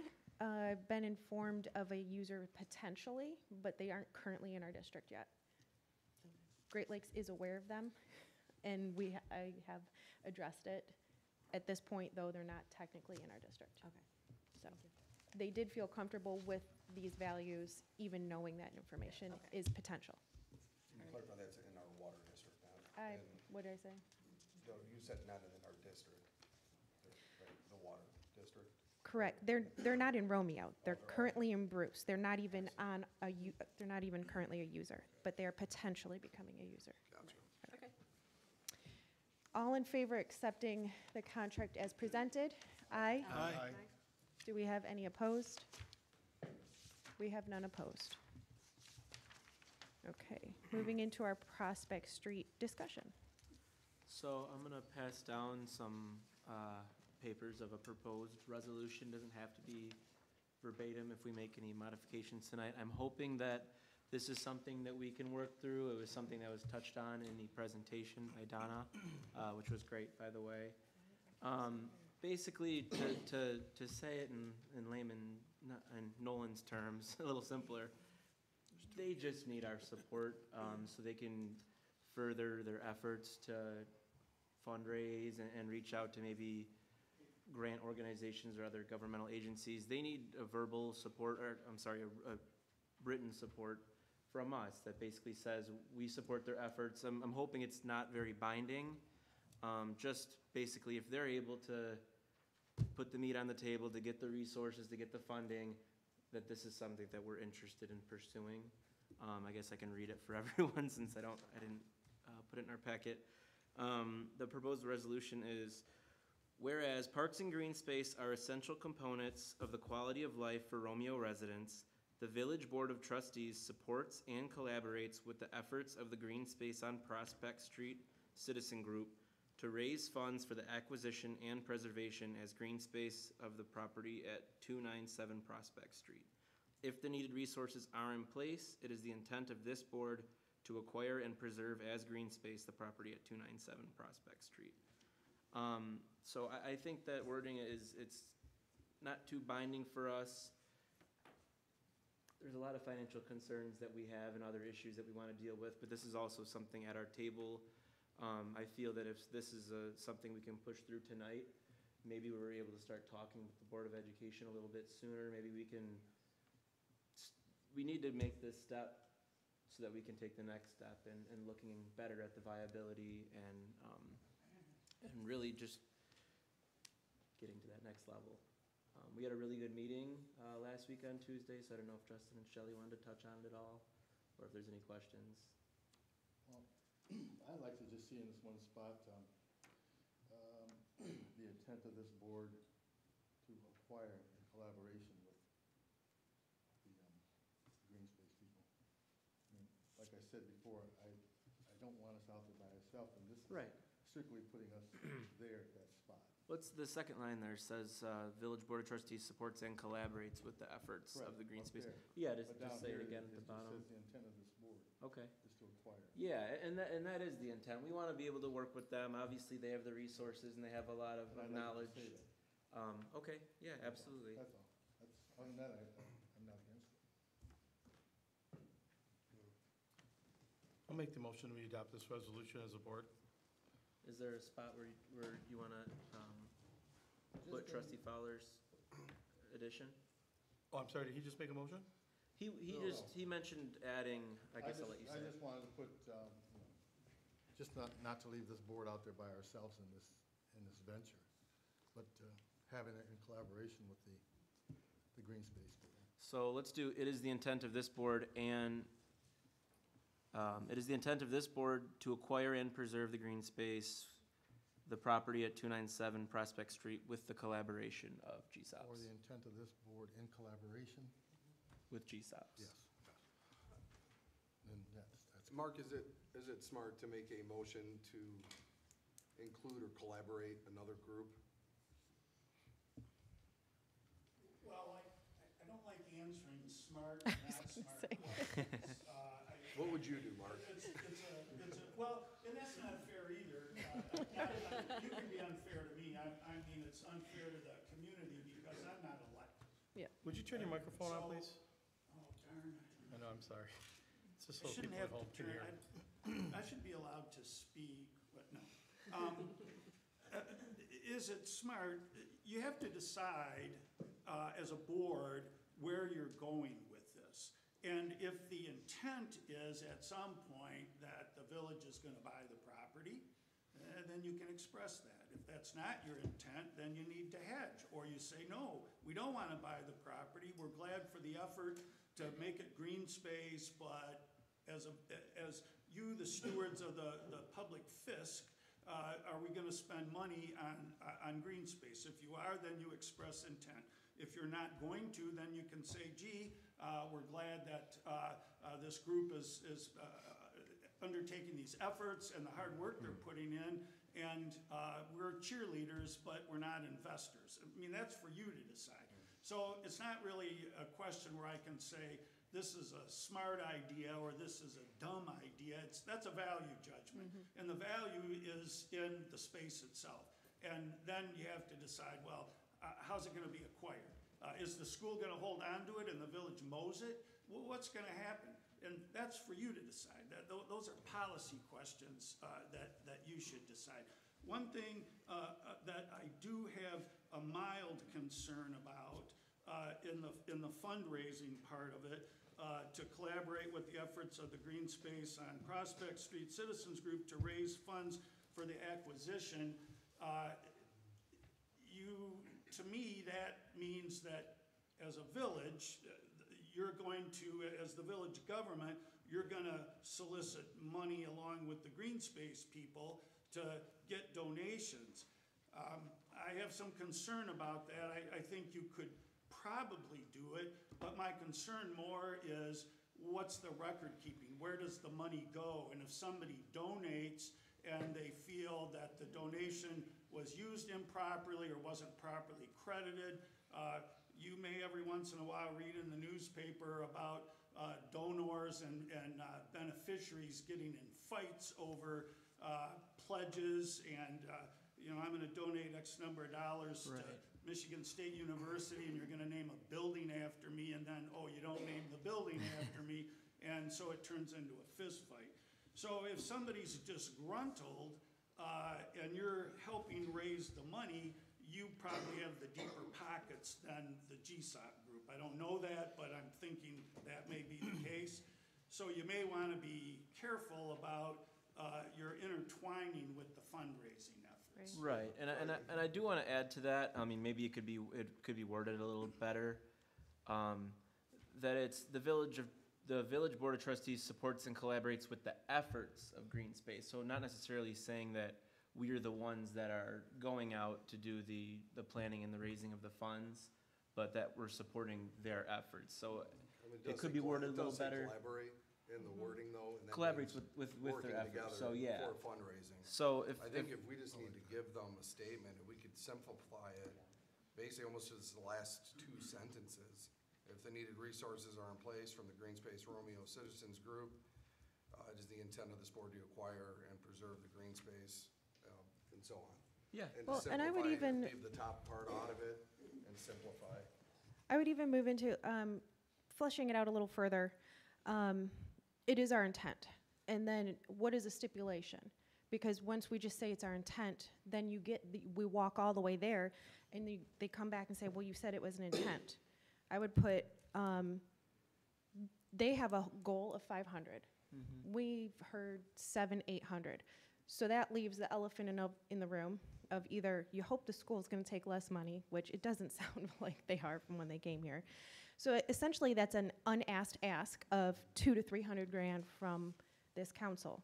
If this council's on board with finding that money somewhere in our budget, then I say you step forward. If you're not on board with that, end it now and don't continue to lead these people on. So that goes beyond what my goal is, and maybe I speak for the group of what their goal is for this resolution. I'm not trying to make that sacrificial, we're signing right now that we're gonna get this done, we're gonna do it.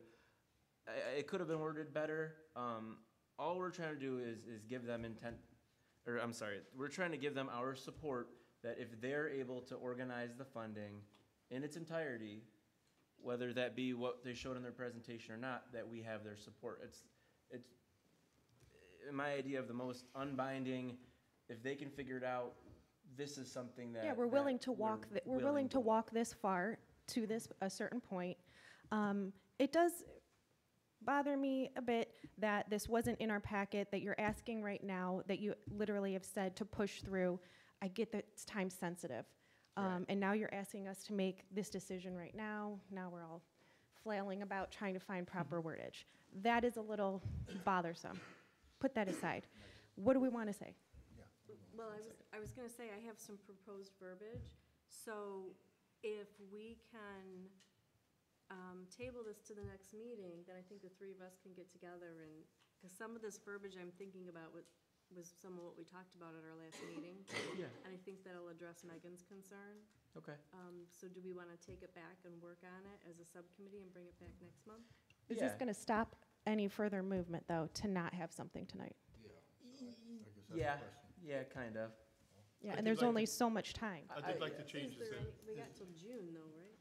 So if the needed resources are in place from the Green Space Romeo Citizens Group to acquire the whole or part All or of some. All or some.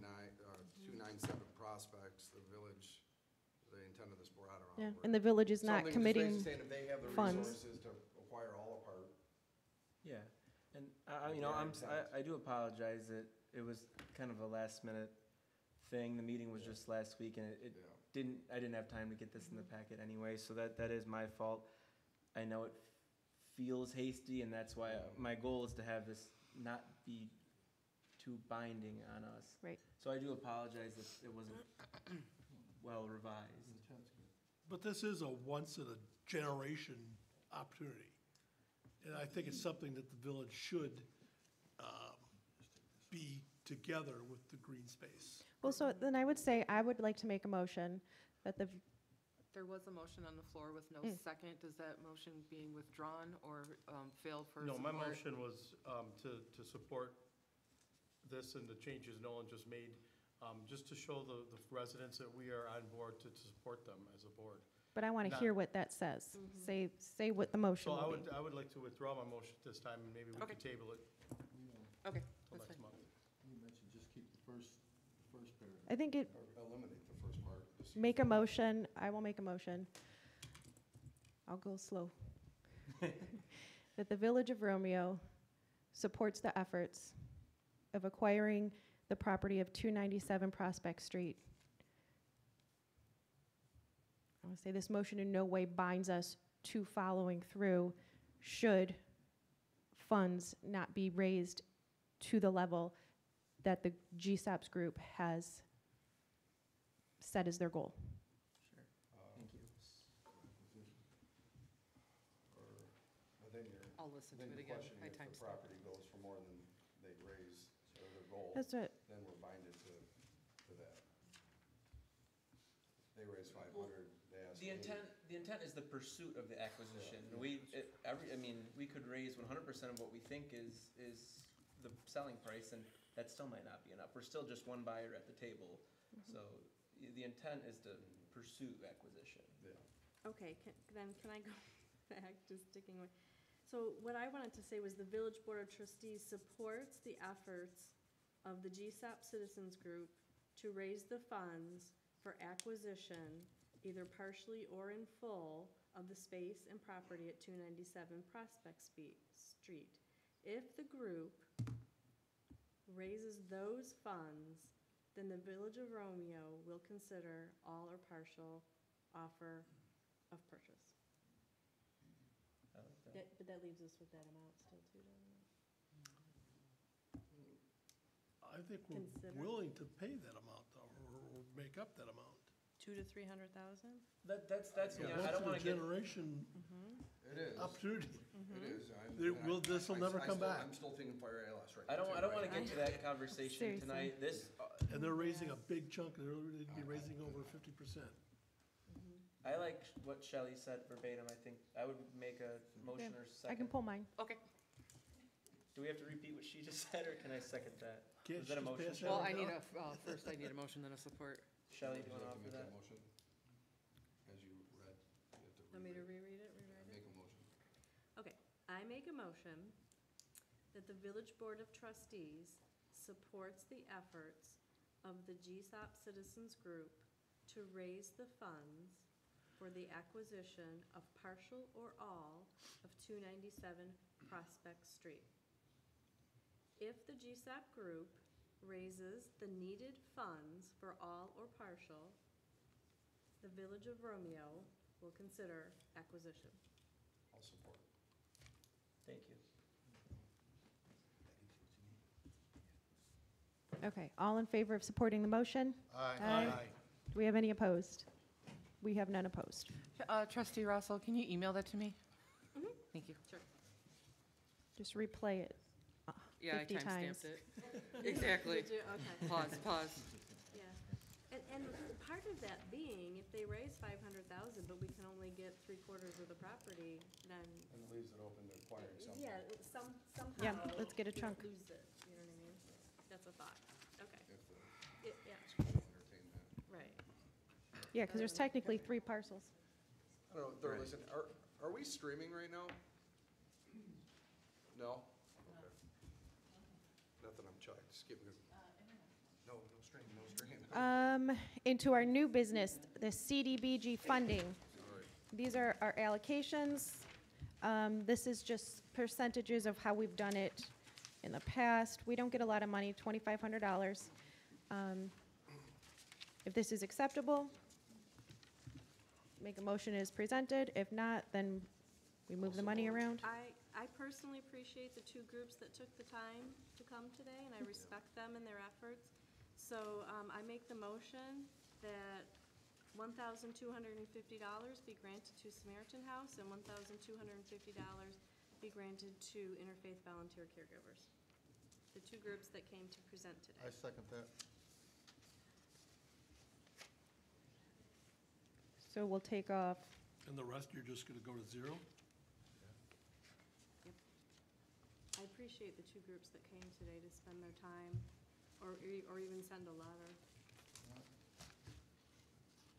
Not that I don't appreciate all of them, but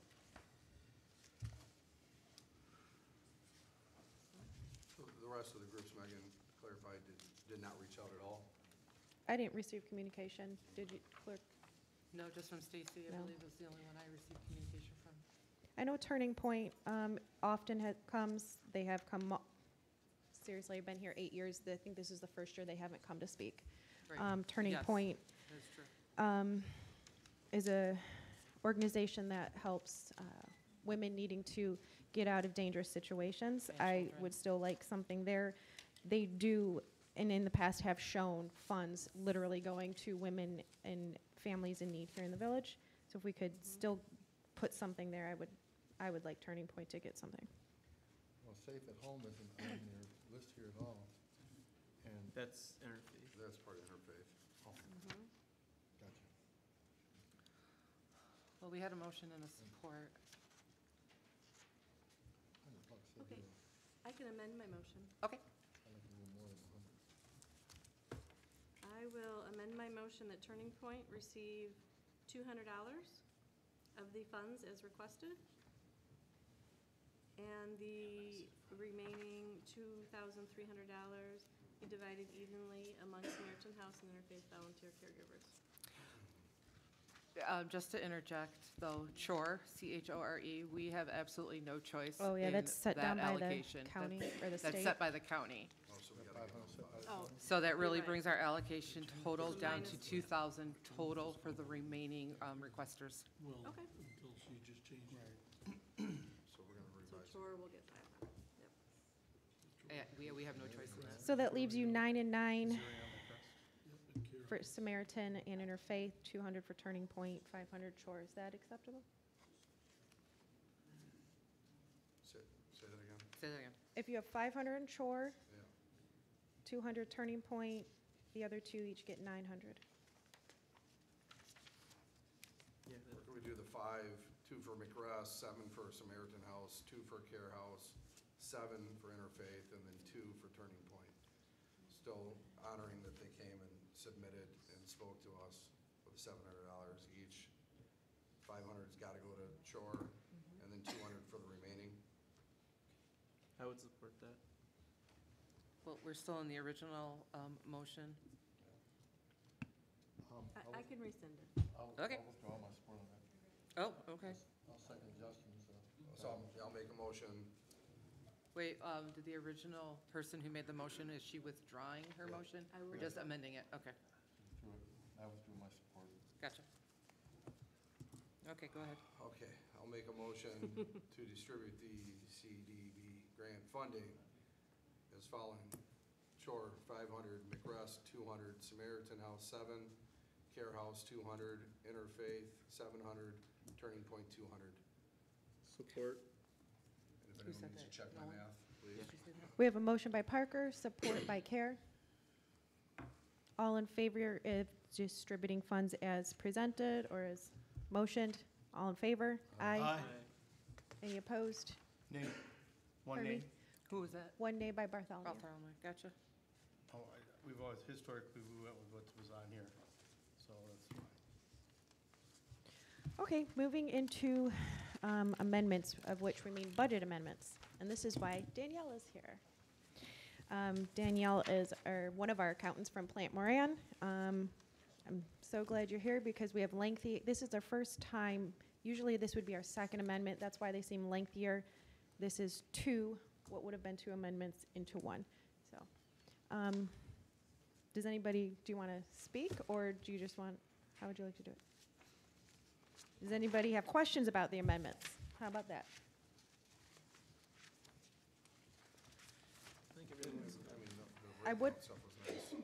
I will point out with our road, which page is that? The last one of the whole list, note number 3.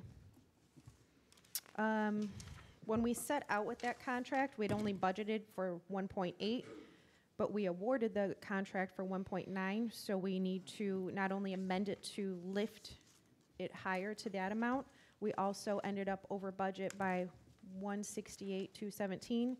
So together, that is an amendment of 291,211. So just so that everyone sees, that is specifically for the street bond, the roads. Yeah, go.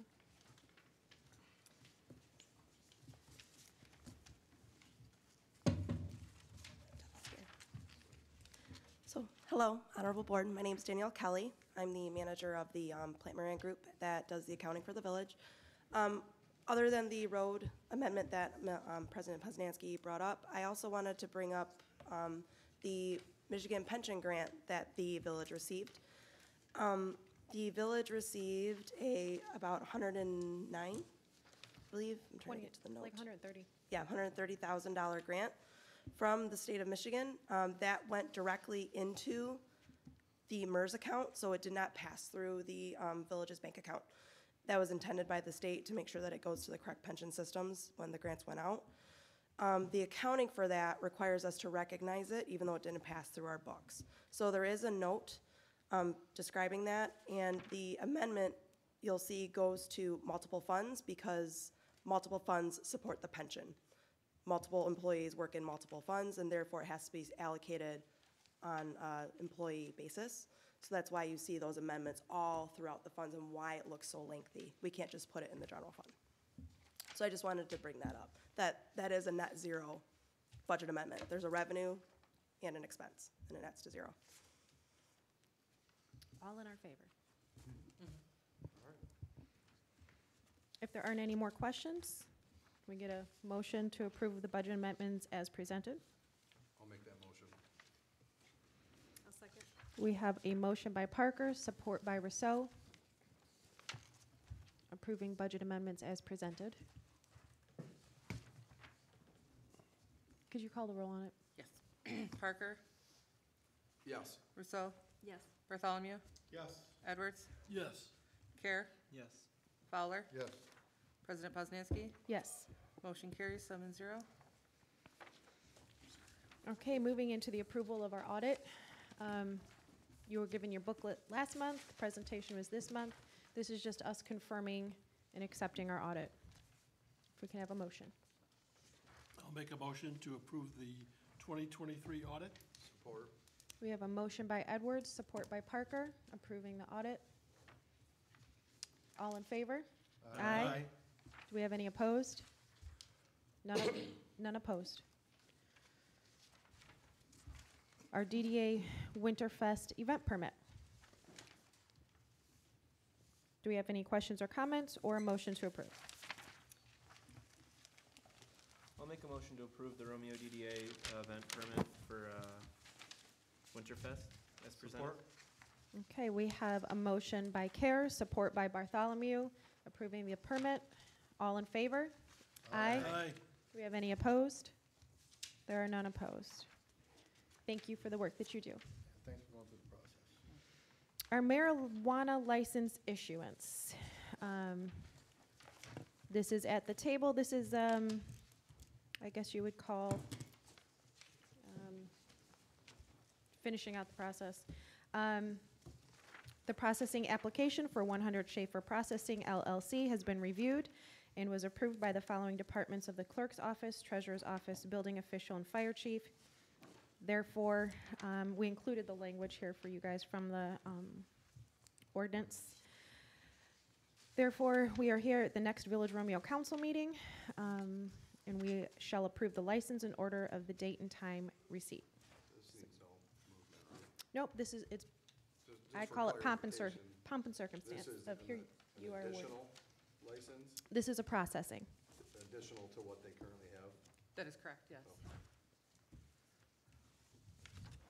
I'll make a motion to, We don't need motions. We don't need one. It's basically just letting it be known. Sign permit fee update. What I have for you here, the village currently charges $50 for a sign permit, of which is mostly captured by our building inspector. As this permit, he goes on site, looks visually, sees where it's going, that sort of thing. However, we also have a sign review, generally done whenever a sign permit is filled out, and that is a $100 review by our village planner, of which we don't have anything in place to recoup that $100. So we're asking that the board add sign review at $100, so it's just a pass-through. We're not making money off of these sign reviews, but we are at least covering our costs. Can I ask why we're paying planner to review sign? It's pretty well spelled out in our ordinance. Can't have it reviewed at the building department when it comes in? Well, the building department doesn't review ordinance in this area. This is why we have the planner. And the inspection by the inspector Yeah, building would inspector. clarify if it's within our ordinance or code, right? He So looks I- at I'm building just code and he confused goes, why we're spending $100. yes, that can be hooked to that and that weight and X, Y, and Z. Whereas the planner says, no, you cannot have two, you can only have one. There's a difference between our building inspector saying that and the village planner. But when that gets submitted to the office in an application for a permit, can't be like, oh, you can't have two. Can't we do that? Why are we paying $100 every time for a sign ordinance? Because they go, well, why, prove it, and then we have our professional prove it to them with the review. I'm not, I don't. It's liability. And that's not included in the fee we already pay? No, we only capture $50 and it essentially costs us $150. No, I mean that we pay the planner. Okay, what's your question? Say it again? The person that does the reviewing, that we're, for the final, that Karen. we're losing the $100 on, don't we pay that person a fee already? Yes, that's included in here also, in the page that says Exhibit B. I think She does have, referred to a monthly yeah, she has it's listed here. There's a monthly of retainer of $550, and these are à la carte items. That's where it circled sign review is an additional 100. It's not included in the retainer. Oh. So do we really need 150 to cover her bases, to cover the inspector and the planner? That's what it costs us. That's what it costs Right. the village. So is that something you'd be interested in charging for the Yeah, permit? we're not, it's not here, our permits are not here to make money off our Right. people that want to come in. We want to make it as affordable for them to come into the village, but also not have the taxpayers have to offset that $100 now every time.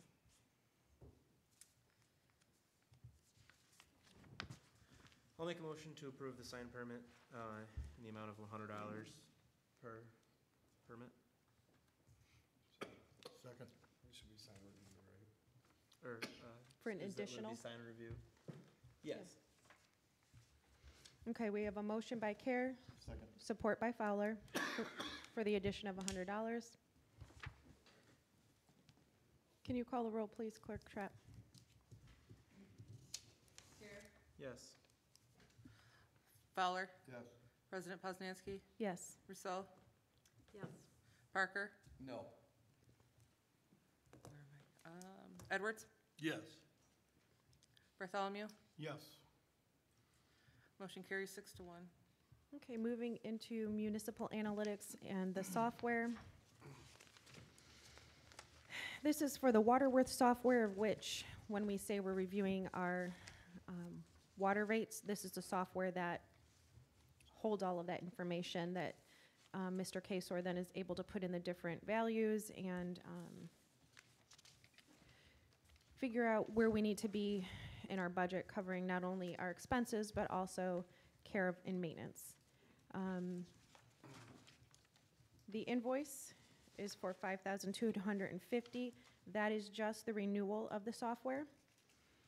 And then Mr. Kasor is at a rate of $158 an hour. Did he have an estimated? Well, I went back and looked at last year's.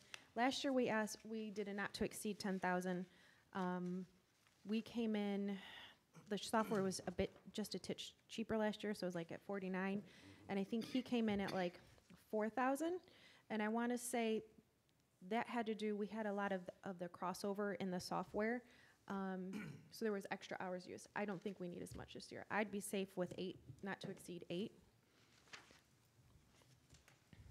Between covering the software and then his hours. So you want to make the motion to not exceed 8? 8,000. I think that's safe. Do you make it? I'll support it. Here. I make a motion not to exceed $8,000 for the municipal analytics and the Waterworth software. Support by Parker. All in favor? Aye. Do we have any opposed? We have none opposed there. Moving into our executive search. As we know at last meeting, our police chief will be retiring this year in the spring. In looking into everything and figuring out, okay, how do we hire a police chief? There's companies that do it for you. I'd like to take I take a lot of classes and I get a lot of information in order to be the president. Running a police department, knowing what a chief should and shouldn't have, that's not one of the classes I've ever taken. So I'd like to take it and put it in the professionals' hands. They're able to do the background checks, the reviews. It also takes any sort of, I've already received one resume. I hear chatter of other local people wanting to apply. I feel like by them hiring someone to do the initial look at everything in the background checks and the initial reviews before they present us with options takes any sort of favoritism, whether intentional or unintentional, out of that. This is a big decision. The village has not gone out of the department to hire for a police chief in at least 4 chiefs, the best that I could find. And I would like us to make the right decision and not end up down the road in 6 months back at the same spot. So I have for you 3 quotes One is on the lower side of, that is from Walsh, Walsh Municipal Services. That one, I believe, was at around 10 grand.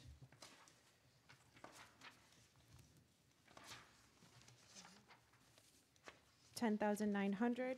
The MML, of which I know we've used, at least I've been told, I haven't yet to find the actual documents. We've used the MML in the past for this sort of thing. I would think we could, they offer 3 tiers. I would think we would be okay with the first or the second option. First option being $15,500 and the second option being $18,500. And then the third proposal, the one that came in later, was $25,000. That one, if you read them and compare them, literally that's all they do is hire police chiefs. That one was very detailed. I think the latest one that they did in Michigan, or an example, was Lansing, Grand Rapids. Larger departments, I don't know if it's necessary for that one, but I wanted to get us 3 quotes, so there's that one. Were any of the people who were interested within our department? We currently don't have any leadership other than the police chief in our department. Okay. Has anybody been talked to in the department as far as filling vacancy, which Mr. Bartholomew is hinting around? Nothing? No? Wasn't there like a chief junior appoint? No, that was never done. It was never done? No. Because I know we, So if someone within the department is interested, they would need to go through this? Yeah, they could apply. Anyone, I mean, they could apply. You would, from the little bit of research I have done, you want someone with leadership experience. And at the moment, none of our officers have that. but we want somebody also with, familiar with the community. Do we? Yes, I do. Okay. Do these services go beyond just searching through the applicants we would get otherwise? Do they help you get more applicants or more qualified applicants? So that's the difference between your price points here. Right. The specific police chief one at 25, they have a database. They just, this is what they do. They have a database to pull from. They will post, but they have more than that. Yeah. They have resources. The other two will do more posting. MML does have a job posting. That's where I found it. I saw them posting about other police chiefs. We have the Michigan Association of Police Chiefs site. They also have a job posting. So each one also shows brochures, that sort of thing, putting it in a paper, posting it. So there's a difference in the applicants that you'll get, or the pool that you're throwing out to. Do I think posting versus having your database, your big resource? Yeah. I think whoever's going to apply is going to apply no matter what. Yeah. Seems like a lot of money. It definitely is a big decision. I think it would be worth at least taking an initial look at the applicants that we're getting. I mean, it would be, if we're not getting good quality applicants, then maybe we have to take it a little more seriously and then go to someone who's gonna go out and seek candidates. But I mean, if it sounds like for the first 2 groups to pay all that money and we're probably gonna get the same applicants either way, it's hard to justify that price to me. Unless time becomes a more pressing matter, I don't see an issue with us taking an initial look at our level, at the initial grouping of candidates. So Which is an I would option. It table just makes nervous that we only have so much time. Right. So in order to do that, we need to then post it. We wait however long we wait. We look at it. At that point, we could already be at April when chief wants to retire, and then we haven't even really started. Yeah.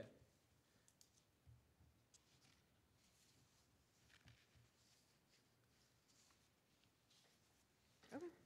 So is it realistic to just take part of what Nolan said and post it, see what we get, and discuss it in February? And if we stuck our toes in the water and it didn't seem like it was gonna be successful, then come back and hire? Would you rather do that? Yes and no, because there's background checks that need to be done. Just looking at an application and saying, this one sounds great, and even then, how do we do I don't have authority to do those sorts of background checks. So we still would need to find, so the MML offers certain à la carte services. That could be something that we would still need to pay out for. Yeah.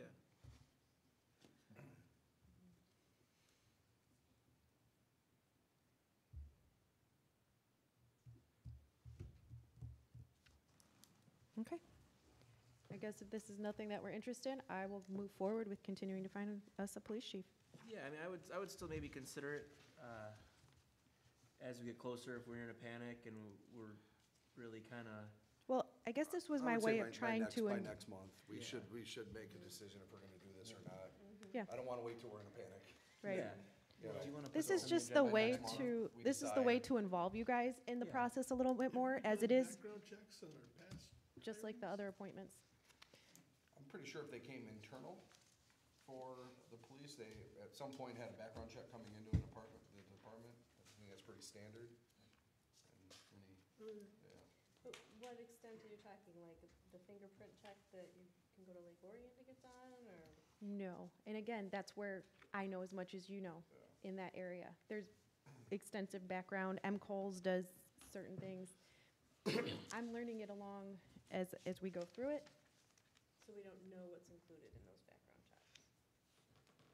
Because it could just be the eye tap, $10 on the internet. No, it's a little more than that. That's what I'm wondering, what more is it? Is it nationwide? Are they checking all states? Because. You're polling their history, of which I have no authority or way to do. We would have to have it done.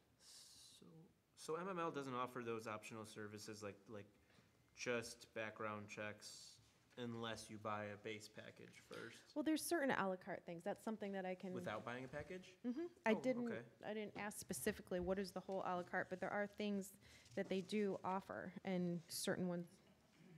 See, optional services, background checks at point of interview, but there's no price next to that. Okay. Do you see that, the optional services? So can.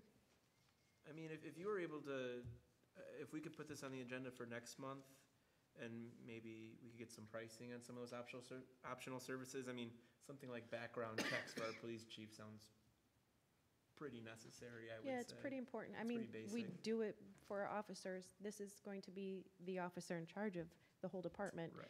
Kind of need to have somebody that passes background checks. Right. Do you put an ad in MML? For the hiring? Yeah. I haven't yet. But yes, MML would be one, Michigan's Police Chiefs Association would be the other. Okay. The Mitten, And those are free or? yes and no. Yes. I'm not sure which ones. I think there's a fee for MML, and Mitten, there's no fee. It's a good place to start. It's a good place to Yeah. start. Good place to start. And that way, if we had something, maybe some response to that for the February meeting. Yeah, Right. then you can go from that point. Well, we need a committee to review if this doesn't happen, then. No, it's still an appointment, just like any other appointment where it's a presidential appointment, council support. Yep. Okay, I will walk forward with that. You need a motion to put it in the paper or put it in the MML or? No, those are under threshold of spending. So we can continue to walk forward with that. Thank you. Okay, I will get that together and get it out and posted. Thank you. Okay, moving into our appointments. We have 2 board appointments, and then also I realized we did not redo our president pro tem appointment. So with our DDA, we have Mr. Paul Bowers, and then our HDC, we have Mr. Randy Ingersoll for the board appointments. I'd like to make a motion to appoint those two, Paul Bowers to the vacant seat, the DDA, and Randy Ingersoll to, which was it? HDC, yes. HDC. I'd support that. Okay, we have a motion by Care, support by Edwards for the appointments presented. All in favor? Aye. Do we have any opposed? Okay. And then our President Pro Tem appointment. Currently, We didn't do is- that with the No. beginning of the year? no, should have been done in November according to the ordinance or Yeah, November general law. 20th or closest to. Yep. Yeah. And then it, At the end Yep. of the year, I should have said that. that's what I'm saying. I realized we left it off, so here we are. It's your appointment, right? Or is it, that's council appointment? Yeah. Mhm. I'll make a motion to appoint Zach Fowler again to President Pro Tem, if you'll accept. I'll second. We have a motion by Parker, second by Rousseau, appointing trustee Fowler as pro tem. All in favor? Aye. Do we have any opposed? We have none opposed. You serve another year, sir. Okay. We switched these around, so go to the back of your packet for the review and discussion of the Village of Romeo zoning ordinance number 482, Article 17, nonconforming uses in nonconforming buildings, and Article 19, administration enforcement. Yeah, the reason why I want to review this here is because, not against the agreement, this consent and judgment. It's just making it in compliance of what the court actually put the judgment out there for. The Village of Romeo has done everything as far as what it was supposed to do on the consent and judgment.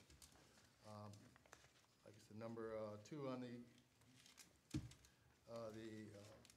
consent and judgment basically says, I think that, Mr. Clark, we complied with that one. I think no parking signs between the driveway. I assume that there's been compliance on the Yes. village's part. I have no So we- reason to believe otherwise, but I have no, I've not gone out and looked. Well, they're there, okay. And we've also done in compliance with the, sorry, excuse me, as far as the taking down of the weight limit signs along Clinton Street to 32. We're in compliance there, and we're also in compliance with number 7 on the court consent judgment of paying $25,000, village taxpayer dollars to the plaintiff. So we have complied with all of our wishes. Now, on number 3 on this this consent judgment, it basically tells the plaintiff of exactly what to do. To pull a permit, plumbing permit, to tap into the village's water and sewer lines, and pay the fees. Well, at this point, that process has been circumvented. The owner, and not sure what the process or how it happened. Did it come through the village clerk's office at all, as far as? It would come through the building department and DPW. Okay, but you're that boss. So any alteration from what this court document is saying,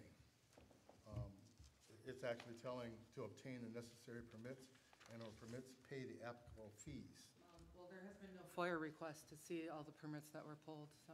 There's no permits, Zach, I told you this, to do a sewer tap or do a water tap.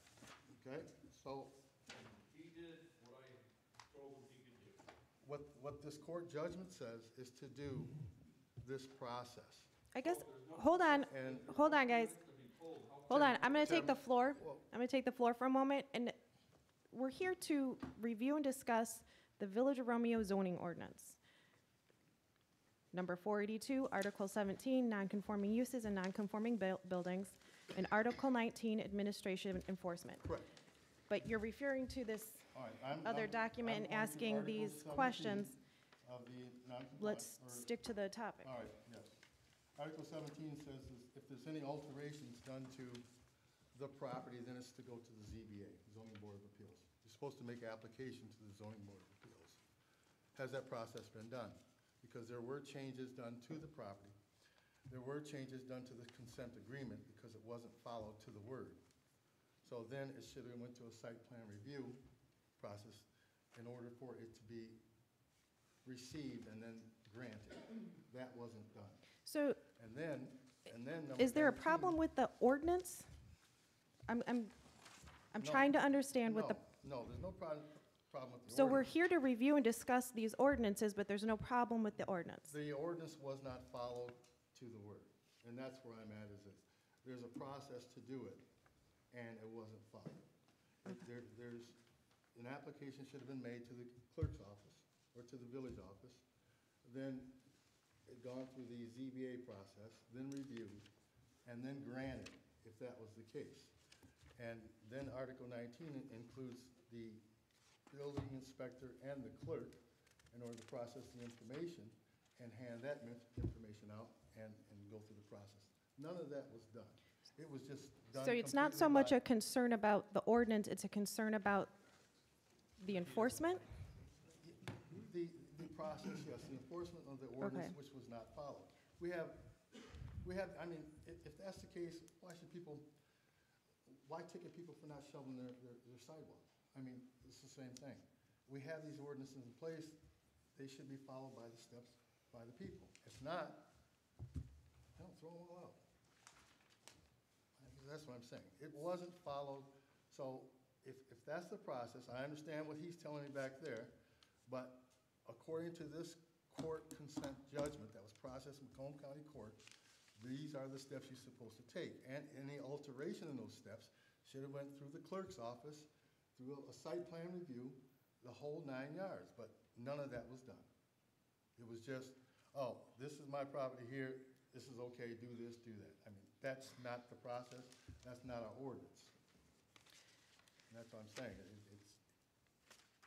was just a cluster, but, you know, if you guys say it's okay, I disagree with it, because this court consent. Well, judgment- we have trustee Fowler, the village has addressed it, we have looked at it.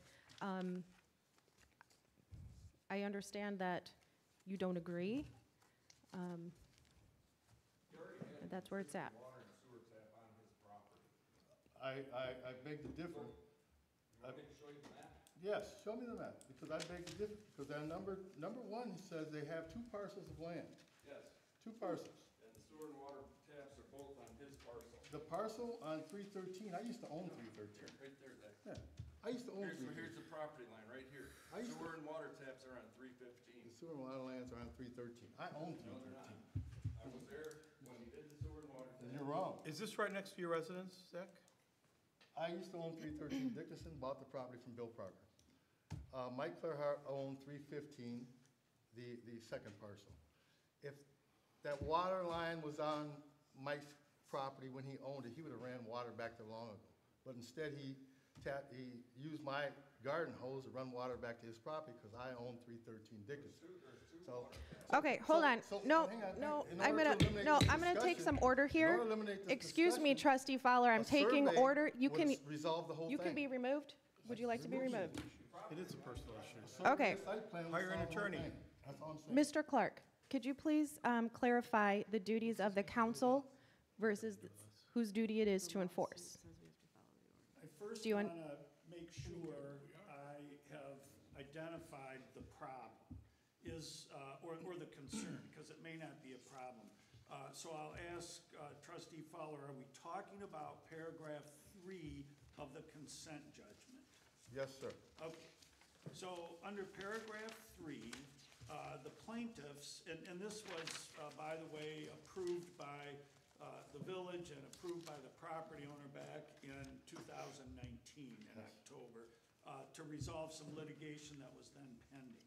In paragraph 3, it says the plaintiff shall have the right to tap into the defendant's water, the defendant being the village, water and/or sewer lines as they presently exist on Dickinson Street.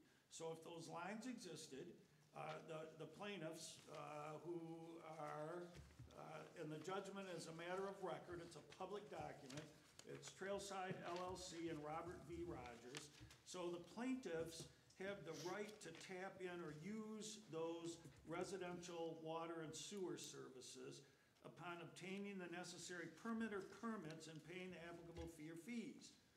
So if there aren't any permits required and there aren't any fees required, then I'm struggling to see what the violation is. If it's not a new tap, if it's an existing tap, if those were there, and I don't know. Right. I'm going to assume the taps were there, but I believe we have people with much more knowledge than I do about the physical condition of the property. And my question, Mr. Clark, is without a site plan or a survey, how do we know? I know for a fact when I owned that property, that water tap was on my property, 313 Dickinson. Now the conversation is, no, it's on 315 Dickinson. Well, I mean, again, I'm not going to, I don't have the Yes, ability to argue correct. the But I'm facts saying, with you. without the proper survey or a site plan review, how do we know? We're going to just take the word for it? But no, under the terms of the, under the terms of the consent judgment, Correct.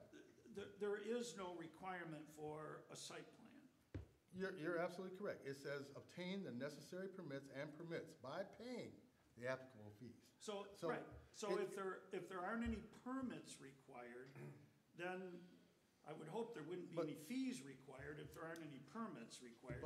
No But how do we permit, know give no us permits money. are required if the property does not have that water tap on it, 315 Dickinson? But See, again, that's I'm not the gonna, question. I'm not gonna weigh in on where the physical tap or taps are located. The consent judgment presumes that there are taps on the plaintiff's property. If those taps are not on his property, then that would be a factual dispute that you would have to, I guess, go back to the court and say to the judge, he tapped into lines that weren't his, that didn't exist, he didn't apply for permits, he didn't apply or pay any fees, and the judge would have to decide that. Right, So and as far as besides the village's. consent judgment, No, I guess excuse the me. other part of it would Excuse be me, the I'm gonna article- speak. As far as the village understands, and as far as the village knows, the taps are on the property. As far as our supervisor has gone out and physically viewed, and we've looked on the county's website of parcel And they're on IDs. which property, Mr. President? There's two lots. There's 313 and there's 315. He owns them both. I used to own 313. 315, there were no water taps at all. Yes, there is, Zach. They put 350 when they put the water mains in, they put one in for 313, and they put one for 315. It was never hooked up. You're incorrect. It was there. You're incorrect there. Now, there used to be, I own 313. There used to be a house behind it, and I disconnected the tap myself. Disconnected the tap myself. I mean, Chike and the guys used to play cards back there all the time, so I know it. County court. I know it. I mean, so. So I guess my only I question, guess Mark, what I'm saying besides the consent judgment, how you, I Without see the what site plan. Go ahead, I'm Trustee sorry. Fowler was talking with Article 17 and 19, non-conforming, if there was alterations made to that site, it clearly says it should have went to ZBA and a site plan review done. On the face of it, I disagree with that, because the consent judgment is, it gives the plaintiffs the right. It gives them the right to tap into existing residential and sewer service, residential water and sewer service.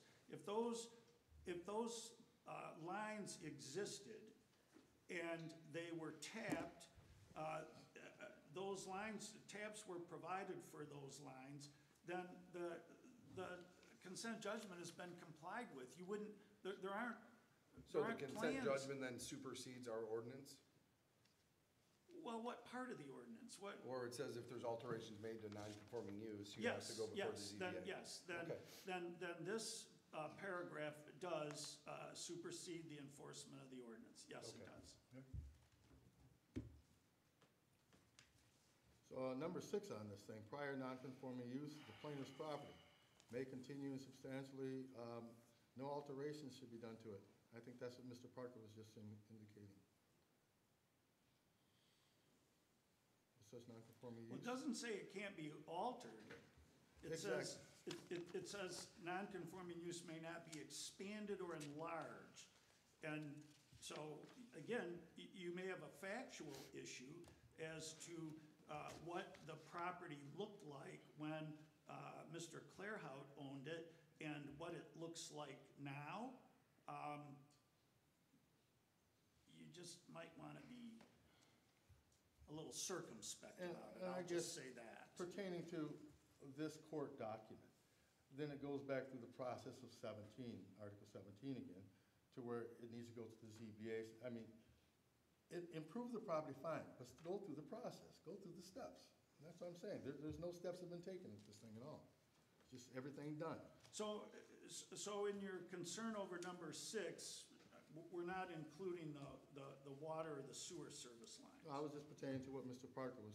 Okay, and what is that? What? He just touched on the enlargement of the property in itself. All right, The enlargement of the footprint of the property. I'm confused. Oh, that's a good place to have you. Yeah. Okay. Are we beyond number 3, the paragraph 3 in the consent judgment? Well, I'm still stuck on 3 as far as the procedures of what to do and what wasn't done at our main office. I mean, I think personally that this court document should have been followed to the letter, but it wasn't. There should have been a fee paid to the Village of Romeo, but there wasn't. It was circumvented. What fee is that? What fee? A tap-in fee. The taps are already there. Somebody has already paid for those along the line. That water line and sewer line is part of 313 Dickinson. Just listen to me. I followed what I do with everybody else that comes to me and says, hey, I need sewer and water on my property. If there's sewer and water already there, they can use the existing. There's no fees involved. They hook up to them, I inspect them when they hook them up. If we have to do new taps, we charge them like $4,800 for water and $4,800 for sewer. We do the taps, we cut the road, we run it behind the curb, and leave a stub for him. He did what I told him he could do. I was not aware of any consent to judgment or anything. There should have been a process, and it wasn't followed. I followed the process, And according, there's always process. according to the sewer lines at 313 Dickinson and the 2 water taps at 313 Dickinson, they belong to 313 Dickinson. Now, he might own the properties, that's fine, but there still should have been a site plan review of the property. The GIS map that I looked at shows they're both on 350, that's what I followed. And that was our county you know what? Okay, it is duly noted that Trustee Fowler does not agree with the enforcement of what has taken place with this property thus far. Has also been noted that you are fine with the zone, there is no need to review or discuss the zoning ordinance. I think we are done with this item. Moving on to now the clerk's ordinance discussion. Go back towards the front as we swapped them. This was an item that's been on our agenda A few months. Me and 6 Mark finally had a 6 months or chance so. to sit down and put it together. Basically, somewhat mirrors what the General Village Law Act does and ties in the Village of Romeo.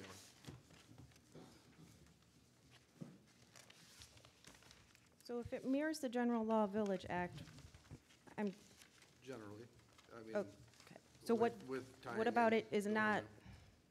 what about it does not mirror the act? Mark? I'm gonna refer to him. He's- All right.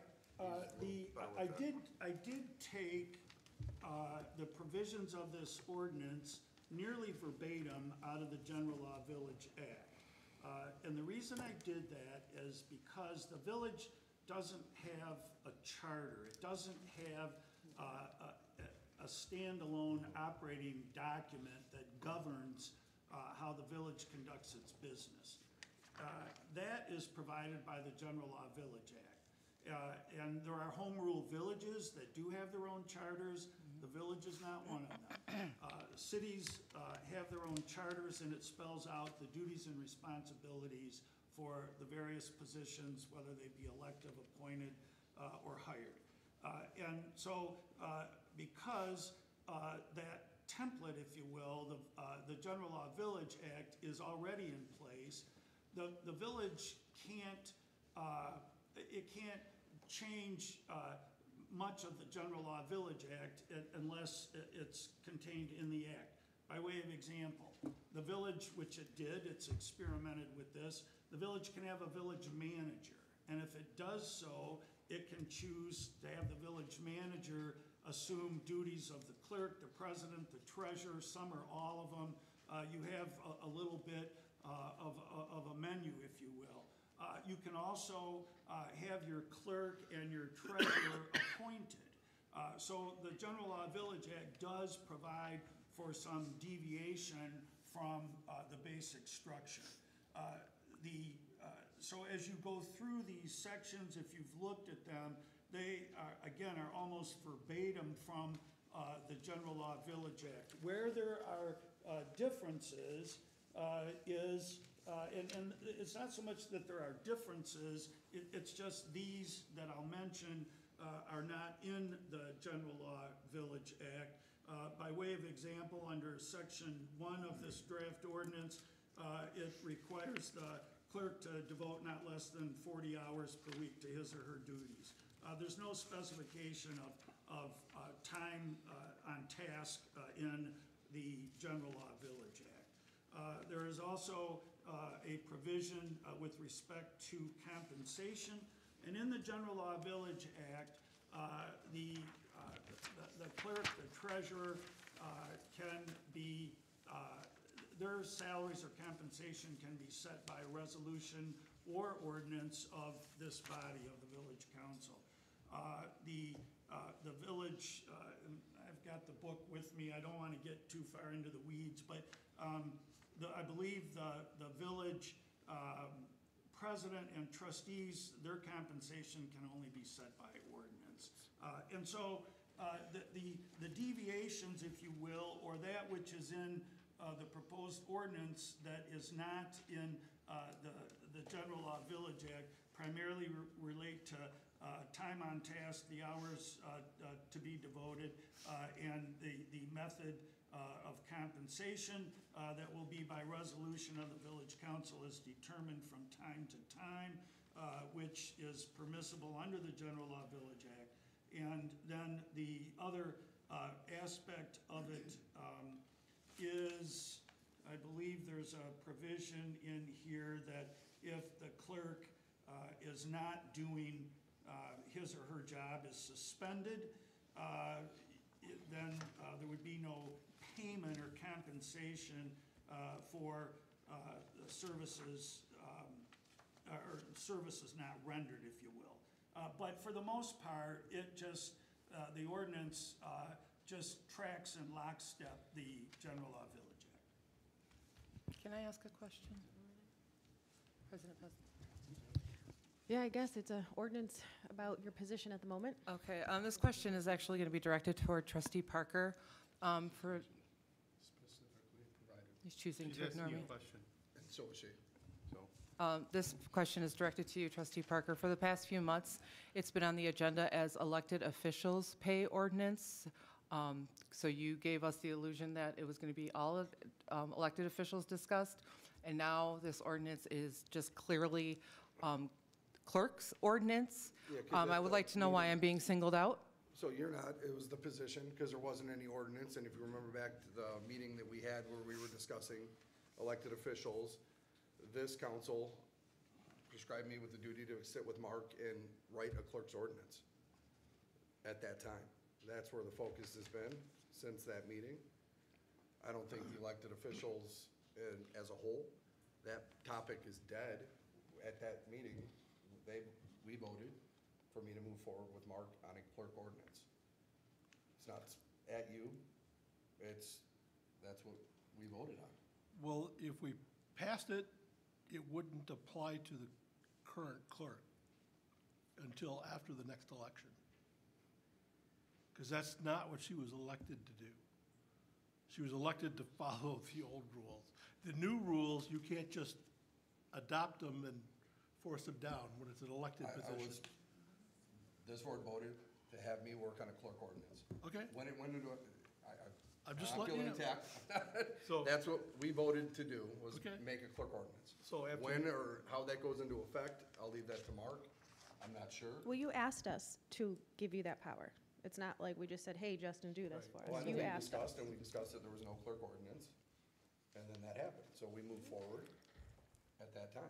Because duties of elected officials are governed by General Law Village Act. Ordinances are for appointed positions. I am not appointed. So after hearing what Mr. Clark just had to say, there doesn't seem to be a problem, except that you guys want to continue to attack our clerk. That's what I'm seeing. I don't see that at all. I see it Well, clearly. And if what trustee Edwards says is true, and it's not gonna go into effect to the next election, how is that attacking our clerk? I wasn't addressing what Matt had to say, I'm just saying, this is what I'm observing. Mr. Clark, would that statement be accurate, that it would not go into effect until next election? I think you can change the compensation as part of your budget process from time to time. So let's just say July 1 to June 30th, because that's your fiscal year.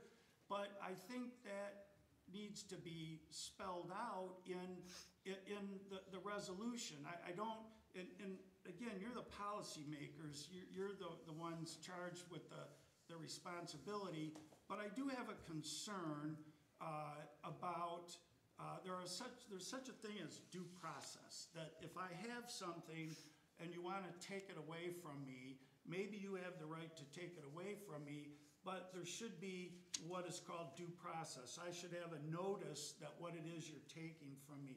I should have an opportunity to be heard about what's being taken from me, and then somebody should make a decision as to whether or not I'm being afforded my due process. The reason I say those things is because I think if you want to attract people to run for the various offices, whether it be trustee, clerk, treasurer, president, if you want people to run for these offices, you want to have some orderliness to the assumption of the office if the person is elected. So can you change salaries? Yes, you can. If you adopted this ordinance tonight, and so now we're in January, you have to publish, and it goes into effect within, on date of publication, so within 15 days, you publish it. You haven't put in here, you can, but you don't have in there, or you'd probably have to adopt a companion resolution as to the compensation. But if you have somebody in office, and again, not talking about the person, the position, if you have somebody in any office, changing the rules in after the game has started might be permissible. It doesn't make it a good idea, but whether the ideas are good or bad are up to you. So the long answer to your question is I believe the compensation now is set by resolution, and so you would have to adopt a different or separate resolution if you're going to change the compensation.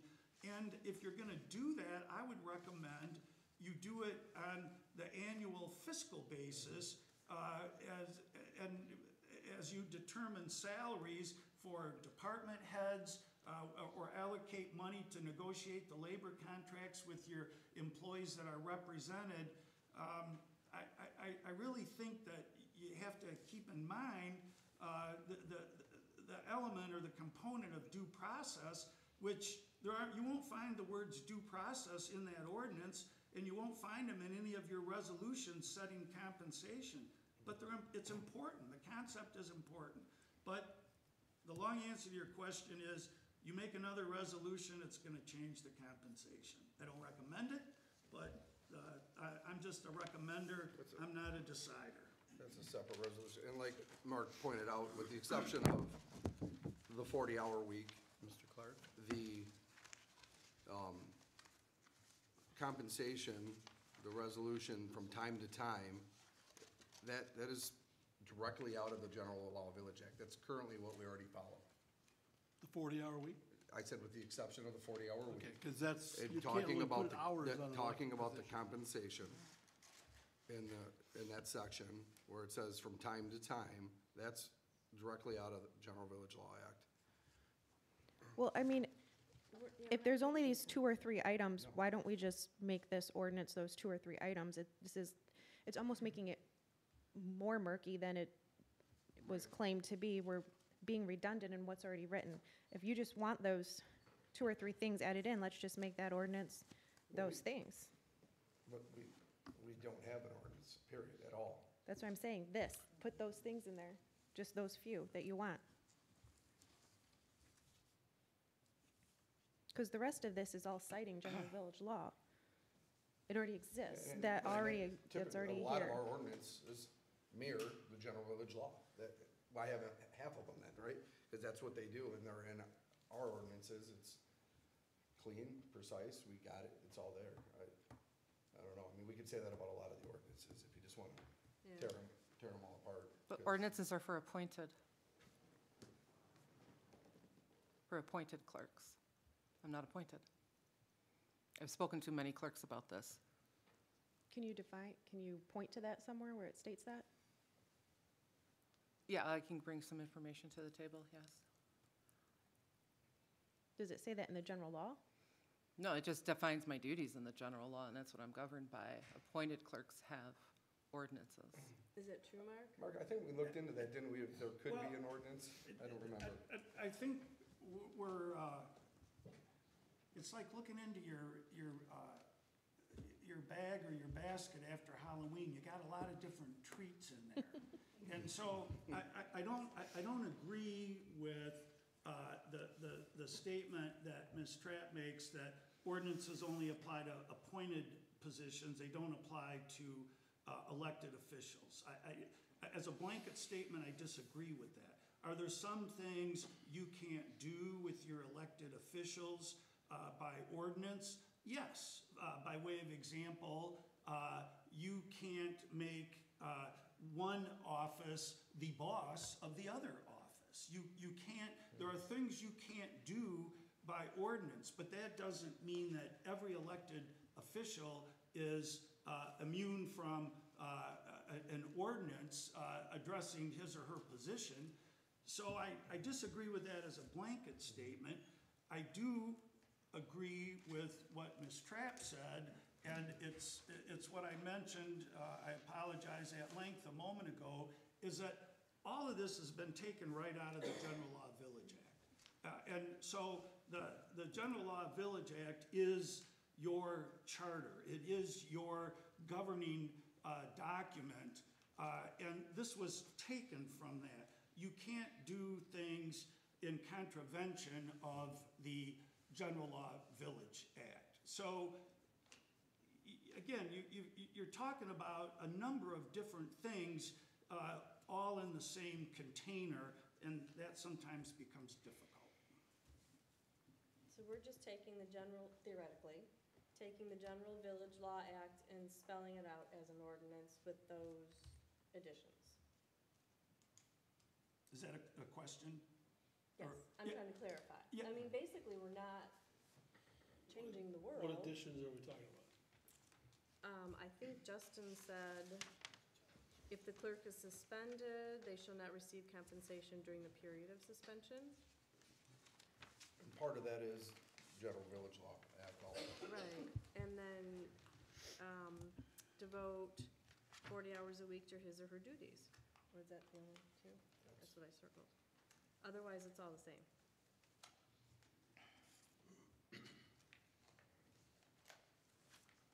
So not much different, really. I guess it depends on which side you look at that. I mean, they both say, well, it's not that different, and you're going, well, then what's the point? I don't, what would the council like to do with this ordinance? Do you want to?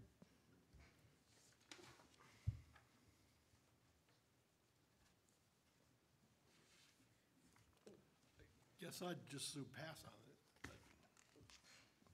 I'd like for Catherine to bring back what she said she could next month to show whatever she wants to show us. Be interested in that. So if those are the two differences, my question is, why is that such an issue? Why are we so concerned that if a clerk, again, because this will apply to everybody in the future, it's the position, not the person. If a clerk is so egregious with their duties or neglectful that they have to be suspended, we want to pay them for that time? But I don't think she is being. I'm not talking about her. I'm talking Specifically about The position. this Okay, position. I still think that all this is just an attack against her. But This will apply to any future clerk. Well, I think what it seems is we need to take a breather on it. Let's table it. Let's everyone have some more time to look at it. Clerk Trapp will bring back whatever she wants next month. Let's table it and everybody think on this. It doesn't sound like we're coming to a decision tonight. And I would be happy to receive what Ms. Trapp has. I'm always willing to be educated. If there's a point that I'm missing or something that I've confused, I want to know that because my responsibility is to give you good and accurate advice. And so I'd be more than willing to receive what she has. Okay. So will you bring that to the next meeting, or will you forward that to us sooner? If I get it sooner, I can forward it. Okay. But if not, it would be the next meeting. Okay, thank you. Okay, so we will table that. We'll keep it on the agenda for next month. We were at the point in the meeting where we, Motion to adjourn. motion by Parker to adjourn the meeting, No trustee comments? support by Fowler. All in favor? Aye. It is 9:40 PM.